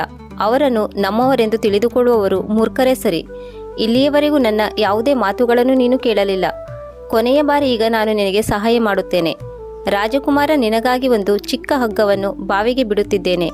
ನೀನು ಈ ಹಗ್ಗವನ್ನು ಹಿಡಿದು ಹೊರಗೆ ಬಾ. ಇಷ್ಟು ಹೇಳಿ ನರಿಯು ಒಂದು ಚಿಕ್ಕ ಹಗ್ಗವನ್ನು ಬಾವಿಯ ಒಳಗೆ ಹಾಕಿತ್ತು. ನೋಡುತ್ತಲೇ ಹಗ್ಗ ತುಂಬ ಉದ್ದವಾಯಿತು. ಬಾವಿಯಲ್ಲಿದ್ದ ರಾಜಕುಮಾರನ ಬಳಿ ಬಂದು ತಲುಪಿತು. ರಾಜಕುಮಾರನು ಆ ಹಗ್ಗವನ್ನು ಹಿಡಿದುಕೊಂಡು ಬಾವಿಯಿಂದ ಹೊರಗಡೆ ಬಂದನು. ಆಗ ನರಿ ಹೇಳಿತು, ಹೇ ರಾಜಕುಮಾರ, ಹೋಗು, ಈಗ ನೀನು ನಿನ್ನ ಅರಮನೆಗೆ ಹೋಗು. ಆದರೆ ರಾಜಕುಮಾರ, ತುಂಬ ಹುಷಾರಾಗಿರು. ನಿನ್ನ ಅಣ್ಣಂದಿರು ನಿನ್ನ ಪ್ರಾಣ ತೆಗೆಯಲು ಹಿಂದೆ ಮುಂದೆ ನೋಡುವುದಿಲ್ಲ. ಅವರು ನಿನ್ನ ಶತ್ರುಗಳಾಗಿದ್ದಾರೆ. ಅವರು ಅವಶ್ಯವಾಗಿ ನಿನ್ನನ್ನು ಹುಡುಕುತ್ತಿರಬಹುದು. ನರಿಯ ಈ ಮಾತುಗಳನ್ನು ಕೇಳಿ ರಾಜಕುಮಾರನು ತನ್ನ ಮಹಲಿಗೆ ಹೊರಟು ಬಂದನು. ತನ್ನ ನಗರಕ್ಕೆ ಬಂದು ತಲುಪಿದ ಮೇಲೆ ಅವನಿಗೆ ಒಬ್ಬ ಭಿಕ್ಷುಕ ಭೇಟಿಯಾದನು. ಆ ಭಿಕಾರಿಗೆ ರಾಜಕುಮಾರನು ತನ್ನ ವಸ್ತ್ರವನ್ನು ದಾನವಾಗಿ ನೀಡಿದನು. ಅವನ ಹರಿದು ಹೋದ ಹಳೆಯ ಬಟ್ಟೆಯನ್ನು ತಾನು ಧರಿಸಿಕೊಂಡನು. ರಾಜಕುಮಾರನು ವೇಷವನ್ನು ಬದಲಿಸಿಕೊಂಡು ತನ್ನ ಅರಮನೆಗೆ ಬಂದು ತಲುಪಿದನು. ಅವನು ಅಲ್ಲಿಗೆ ಬಂದು ತಲುಪುತ್ತಿದ್ದಂತೆ ಒಂದು ವಿಚಿತ್ರ ಮಾತನ್ನು ಕೇಳಿಸಿಕೊಂಡನು. ರಾಜಕುಮಾರನು ತನ್ನ ಅರಮನೆಗೆ ಬಂದು ತಲುಪುತ್ತಿದ್ದಂತೆ ಚಿನ್ನದ ಮೃಗವು ಒಂದೇ ಸಮನೆ ಕೂಗಿಕೊಂಡಿತು. ಅದು ಕುಣಿದಾಡಿತು ಮತ್ತು ಅನ್ನ ನೀರನ್ನು ತಿನ್ನತೊಡಗಿತು. ಈಗ ಚಿನ್ನದ ಗಿಳಿಯೂ ಕೂಡ ಖುಷಿಯಿಂದ ಹಾರಾಡತೊಡಗಿತು. ಅದು ಕೂಡ ತಿನ್ನಲು ಶುರು ಮಾಡಿತು. ರಾಜಕುಮಾರಿಯೂ ಕೂಡ ತನ್ನ ಕಣ್ಣೀರನ್ನು ಒರೆಸಿಕೊಂಡಳು. ಅವಳ ಮುಖದ ಮೇಲೆ ಹೊಳಪು ಮೂಡಿತು. ವೀಕ್ಷಕರೇ, ರಾಜನಿಗೆ ಇದೇನಾಗುತ್ತಿದೆ ಎಂದು ತಿಳಿಯಲಿಲ್ಲ. ರಾಜನು ರಾಜಕುಮಾರಿಯಲ್ಲಿ ಇದರ ಬಗ್ಗೆ ಕೇಳಿದನು. ಆಗ ರಾಜಕುಮಾರಿ ಹೇಳಿದಳು, ಹೇ ಮಹಾರಾಜ, ನಾನು ಮೊದಲೇ ನಿಮಗೆ ಎಲ್ಲ ಕಥೆಯನ್ನು ಹೇಳಿದ್ದೆ. ನಿಮ್ಮ 2 ದೊಡ್ಡ ರಾಜಕುಮಾರರು ನಿಮ್ಮ ಚಿಕ್ಕ ರಾಜಕುಮಾರನಿಗೆ ಮೋಸ ಮಾಡಿದ್ದಾರೆ. ಇವರು ನಿಮಗೂ ಕೂಡ ಮೋಸ ಮಾಡಿದ್ದಾರೆ. ಆದರೆ ನಿಮ್ಮ ಚಿಕ್ಕ ರಾಜಕುಮಾರ ಇಲ್ಲಿಗೆ ಬಂದು ತಲುಪಿದ್ದಾನೆ. ಇದನ್ನು ನೋಡಿ ನನಗೆ ತುಂಬ ಖುಷಿಯಾಗಿದೆ. ಈ ರಾಜಕುಮಾರನೊಂದಿಗೆ ನನ್ನ ಮದುವೆಯಾಗಿದೆ. ನಾನು ಈ ರಾಜಕುಮಾರನೊಂದಿಗೆ ಖುಷಿಯಾಗಿರಬಲ್ಲೆ. ಆಗ ರಾಜ ಕೇಳಿದನು, ರಾಜಕುಮಾರಿ, ಅವನು ಎಲ್ಲಿದ್ದಾನೆ? ಚಿಕ್ಕ ರಾಜಕುಮಾರನು ಹರಿದು ಹೋದ ಹಳೆಯ ಬಟ್ಟೆಯನ್ನು ತೊಟ್ಟಿದ್ದನು. ರಾಜಕುಮಾರಿಯು ಅವನ ಕಡೆಗೆ ಕೈ ತೋರಿಸಿದಳು. ಮಹಾರಾಜ, ಈಗೋ ನೋಡಿ, ಇವನೇ ನಿಮ್ಮ ಚಿಕ್ಕ ರಾಜಕುಮಾರ. ನೋಡುತ್ತಲೇ ರಾಜನು ತನ್ನ ಚಿಕ್ಕ ರಾಜಕುಮಾರನನ್ನು ಗುರುತು ಹಿಡಿದನು. ಈಗಂತೂ ರಾಜನಿಗೆ ತನ್ನ ಚಿಕ್ಕ ಮಗನ ವಿಚಾರವಾಗಿ ಅವನ ಯೋಚನೆಗಳು ಬದಲಾಗಿದ್ದವು. ಈ ಮೊದಲು ತನ್ನ ಚಿಕ್ಕ ರಾಜಕುಮಾರನನ್ನು ಬುದ್ಧಿಹೀನ ಎಂದು ತಿಳಿದುಕೊಂಡಿದ್ದನು. ಈಗ ರಾಜನು ತನ್ನ ಚಿಕ್ಕ ಮಗನನ್ನು ತುಂಬ ಶೂರ ಹಾಗೂ ವೀರ ಎಂದು ಒಪ್ಪಿಕೊಂಡಿದ್ದನು. ತನ್ನ ಚಿಕ್ಕ ಮಗನನ್ನು ತುಂಬ ಪ್ರೀತಿಸತೊಡಗಿದನು. ಇದಾದ ಮೇಲೆ ರಾಜನು ತನ್ನ ಚಿಕ್ಕ ರಾಜಕುಮಾರನಿಗೆ ರಾಜ್ಯದ ಗದ್ದುಗೆಯನ್ನು ಒಪ್ಪಿಸಲು ನಿರ್ಧರಿಸಿದನು. ದೊಡ್ಡ ರಾಜಕುಮಾರರಿಬ್ಬರು ರಾಜನಿಗೆ ಮೋಸ ಮಾಡಿದ್ದರಿಂದ ಮಹಾರಾಜನು ಅವರಿಬ್ಬರ ಮೇಲೆ ಕೋಪಿಸಿಕೊಂಡಿದ್ದರು. ರಾಜನು ಅವರಿಬ್ಬರನ್ನು ತನ್ನ ರಾಜ್ಯದಿಂದ ಹೊರಹಾಕಿದನು. ಇದಾದ ಮೇಲೆ ಖುಷಿಯಿಂದ ಅದ್ದೂರಿಯಾಗಿ ತನ್ನ ಚಿಕ್ಕ ರಾಜಕುಮಾರನ ಮದುವೆಯನ್ನು ಆ ರಾಜಕುಮಾರಿಯೊಂದಿಗೆ ಮಾಡಿಸಿದನು. ಎಲ್ಲರೂ ಆನಂದಪೂರ್ವಕವಾಗಿ ಇರತೊಡಗಿದರು. ವೀಕ್ಷಕರೇ, ರಾಜಕುಮಾರನು ತನಗೆ ಸಹಾಯ ಮಾಡಿದ ಆ ನರಿಯನ್ನು ಮಾತ್ರ ಮರೆಯಲಿಲ್ಲ. ಹೀಗೆ ಬಿಡುವು ಮಾಡಿಕೊಂಡು ನರಿಯನ್ನು ಹುಡುಕುತ್ತಾ ಆ ಕಾಡಿಗೆ ಹೊರಟು ಬಂದನು. ತುಂಬ ಹೊತ್ತು ಹುಡುಕಿದ ನಂತರ ಅವನು ಒಂದು ಮರದ ಕೆಳಗೆ ನರಿ ಕುಳಿತಿರುವುದನ್ನು ನೋಡಿದನು. ಆ ಸಮಯದಲ್ಲಿ ನರಿಯು ತುಂಬ ದುಃಖಿತವಾಗಿತ್ತು. ಈಗ ನರಿಯು ಮೊದಲಿಗಿಂತಲೂ ತುಂಬ ಅಶಕ್ತವಾಗಿತ್ತು. ರಾಜಕುಮಾರನನ್ನು ನೋಡುತ್ತಲೇ ತಕ್ಷಣ ನರಿಯು ಅವನನ್ನು ಗುರುತು ಹಿಡಿದು ಹೇಳಿತು, ಹೇ ರಾಜಕುಮಾರ, ನೀನು ಇಂದು ಇತ್ತ ಕಡೆ ಏಕೆ ಬಂದಿದ್ದೀರಿ? ಆಗ ರಾಜಕುಮಾರ ಹೇಳಿದನು, ಹೇ ನರಿಯಣ್ಣ, ಇಂದು ನಾನು ನಿನ್ನನ್ನೇ ಹುಡುಕಲು ಬಂದಿದ್ದೆ. ಆದ್ದರಿಂದ ನೀನು ಸಿಕ್ಕಿದ್ದು ಒಳ್ಳೆಯದೇ ಆಯಿತು. ಆಯಿತು, ನೀನು ನನ್ನ ಜೊತೆ ಬಾ. ಇಂದಿನಿಂದ ನಿನಗೆ ಯಾವುದೇ ತೊಂದರೆ ಆಗುವುದಿಲ್ಲ. ಇಲ್ಲಿ ನಿನಗೆ ತಿನ್ನಲು ಕೂಡ ಕೊರತೆಯಾಗುತ್ತಿದೆ ಮತ್ತು ಬೇಟೆಗಾರರ ಹೆದರಿಕೆಯೂ ಕೂಡ ಇರುತ್ತದೆ. ಆಗ ನರಿ ಹೇಳಿತು, ಇಲ್ಲ ರಾಜಕುಮಾರ, ನಾನು ಇಲ್ಲಿಯೇ ತುಂಬ ಖುಷಿಯಾಗಿದ್ದೇನೆ. ಕಾಡಿನಲ್ಲಿರುವ ನನಗೂ ನಗರದಲ್ಲಿರುವ ನಿಮಗೂ ಏನು ಸಂಬಂಧವಿರಲು ಸಾಧ್ಯ? ನಿಮ್ಮ ಕೆಲಸವೇನಿತ್ತೋ ಅದು ನಡೆದು ಹೋಗಿದೆ. ಈಗ ನೀವು ಸುಖದಿಂದ ಬಾಳಿ. ಆಗ ರಾಜಕುಮಾರ ಹೇಳಿದನು, ಇಲ್ಲ ನರಿಯಣ್ಣ, ನೀನು ನನಗೆ ತುಂಬ ಉಪಕಾರ ಮಾಡಿದ್ದೀಯ. ಇದಕ್ಕೆ ಬದಲಾಗಿ ನಾನು ನಿನ್ನನ್ನು ನನ್ನ ಜೊತೆ ಇರಿಸಿಕೊಳ್ಳಬೇಕೆಂದಿದ್ದೇನೆ. ನಿನ್ನನ್ನು ಅರಮನೆಗೆ ಕರೆದುಕೊಂಡು ಹೋದ ನಂತರ ರಾಜಕುಮಾರಿಯು ಕೂಡ ತುಂಬ ಖುಷಿಯಾಗುವಳು. ಅವಳು ಕೂಡ ನಿನ್ನನ್ನು ಭೇಟಿಯಾಗಲು ಬಯಸಿದ್ದಾಳೆ. ಆಗ ನರಿಯಣ್ಣ ಹೇಳಿತು, ನೋಡು ರಾಜಕುಮಾರ, ನೀನು ನನಗೆ ಏನಾದರೂ ಕೊಡಬೇಕೆಂದಿದ್ದರೆ ನೀನು ನನ್ನ ಒಂದು ಕೆಲಸವನ್ನು ಮಾಡು. ಇದಕ್ಕೂ ಮೊದಲು ಕೂಡ ನಿನಗೆ ಹೇಳಿದ್ದೆ, ನನ್ನ ಮೇಲೆ ಬಾಣ ಪ್ರಯೋಗ ಮಾಡಿ ನನ್ನನ್ನು ಕೊಂದು ಬಿಡು. ಆಗ ನಾನು ಶಾಪದಿಂದ ಮುಕ್ತನಾಗುತ್ತೇನೆ. ವಾಸ್ತವದಲ್ಲಿ ನಾನೊಬ್ಬ ಜಾದುಗಾರನಾಗಿದ್ದೇನೆ. ನನ್ನ ಮೇಲೆ ಯಾರೋ ಜಾದು ಮಾಡಿದ್ದಾರೆ. ನಾನು ಜಾದುವಿನ ಪ್ರಭಾವದಿಂದ ನರಿಯಾಗಿದ್ದೇನೆ. ನೀನು ಯಾವ ದೇಶದ ರಾಜಕುಮಾರಿಯನ್ನು ಮದುವೆಯಾಗಿದ್ದೀಯೋ ನಾನು ಅದೇ ದೇಶದ ರಾಜಕುಮಾರನಾಗಿದ್ದೇನೆ. ವಾಸ್ತವದಲ್ಲಿ ನಿನ್ನ ಪತ್ನಿಯಾಗಿರುವ ಈ ರಾಜಕುಮಾರಿಯು ನನ್ನ ಸಹೋದರಿಯಾಗಿದ್ದಾಳೆ. ಒಂದು ವೇಳೆ ನೀನು ಬಾಣ ಹೂಡಿ ನನ್ನನ್ನು ಕೊಂದರೆ ನಾನು ಈ ನರಿಯ ರೂಪದಿಂದ ಮುಕ್ತನಾಗುತ್ತೇನೆ. ಮತ್ತೆ ನಾನು ನನ್ನ ದೇಶಕ್ಕೆ ಮರಳಿ ಹೋಗುತ್ತೇನೆ. ರಾಜಕುಮಾರನಿಗೆ ನರಿಯ ಈ ಮಾತನ್ನು ಕೇಳಿ ತುಂಬ ಆಶ್ಚರ್ಯವಾಯಿತು. ರಾಜನು ತಕ್ಷಣ ತನ್ನ ಬಿಲ್ಲಿಗೆ ಬಾಣವನ್ನು ಏರಿಸಿ ನರಿಯ ಮೇಲೆ ಪ್ರಯೋಗಿಸಿದನು. ಬಾಣ ನಾಟುತ್ತಿದ್ದಂತೆ ನರಿಯು ಪ್ರಾಣ ಕಳೆದುಕೊಂಡಿತು. ಅದೇ ಸಮಯದಲ್ಲಿ ಒಬ್ಬ ಸುಂದರ ರಾಜಕುಮಾರ ಪ್ರತ್ಯಕ್ಷನಾದನು. ಆಗ ಇಬ್ಬರು ರಾಜಕುಮಾರರು ಪರಸ್ಪರ ತಬ್ಬಿಕೊಂಡರು ಮತ್ತು ಚಿಕ್ಕ ರಾಜಕುಮಾರನು ತನ್ನ ನಗರಕ್ಕೆ ರಾಜಕುಮಾರಿಯ ಅಣ್ಣನನ್ನು ಕರೆದುಕೊಂಡು ಬಂದನು. ರಾಜಕುಮಾರಿಯು ತನ್ನ ಅಣ್ಣನನ್ನು ನೋಡಿ ತುಂಬ ಖುಷಿಯಾದಳು. ವೀಕ್ಷಕರೇ, ಸ್ವಲ್ಪ ದಿನ ತನ್ನ ಸಹೋದರಿಯ ಬಳಿ ಇದ್ದು ರಾಜಕುಮಾರನು ತನ್ನ ರಾಜ್ಯಕ್ಕೆ ಮರಳಿ ಬಂದನು. ವೀಕ್ಷಕರೇ, ನಿಮ್ಮಲ್ಲಿ ವಿನಂತಿ ಏನೆಂದರೆ, ಒಂದು ವೇಳೆ ನಿಮಗೆ ಈ ಕತೆ ಇಷ್ಟವಾಗಿದ್ದರೆ ಕಥೆಯನ್ನು ಲೈಕ್ ಮಾಡಿ, ಚಾನಲನ್ನು ಸಬ್ಸ್ಕ್ರೈಬ್ ಮಾಡಿ. ಮತ್ತೊಂದು ಜ್ಞಾನವರ್ಧಕ ಚರ್ಚೆಯೊಂದಿಗೆ ಮತ್ತೆ ಭೇಟಿಯಾಗೋಣ. ನಿಮಗೆಲ್ಲರಿಗೂ ತುಂಬ ಧನ್ಯವಾದಗಳು. ಜೈ ಶ್ರೀಕೃಷ್ಣ.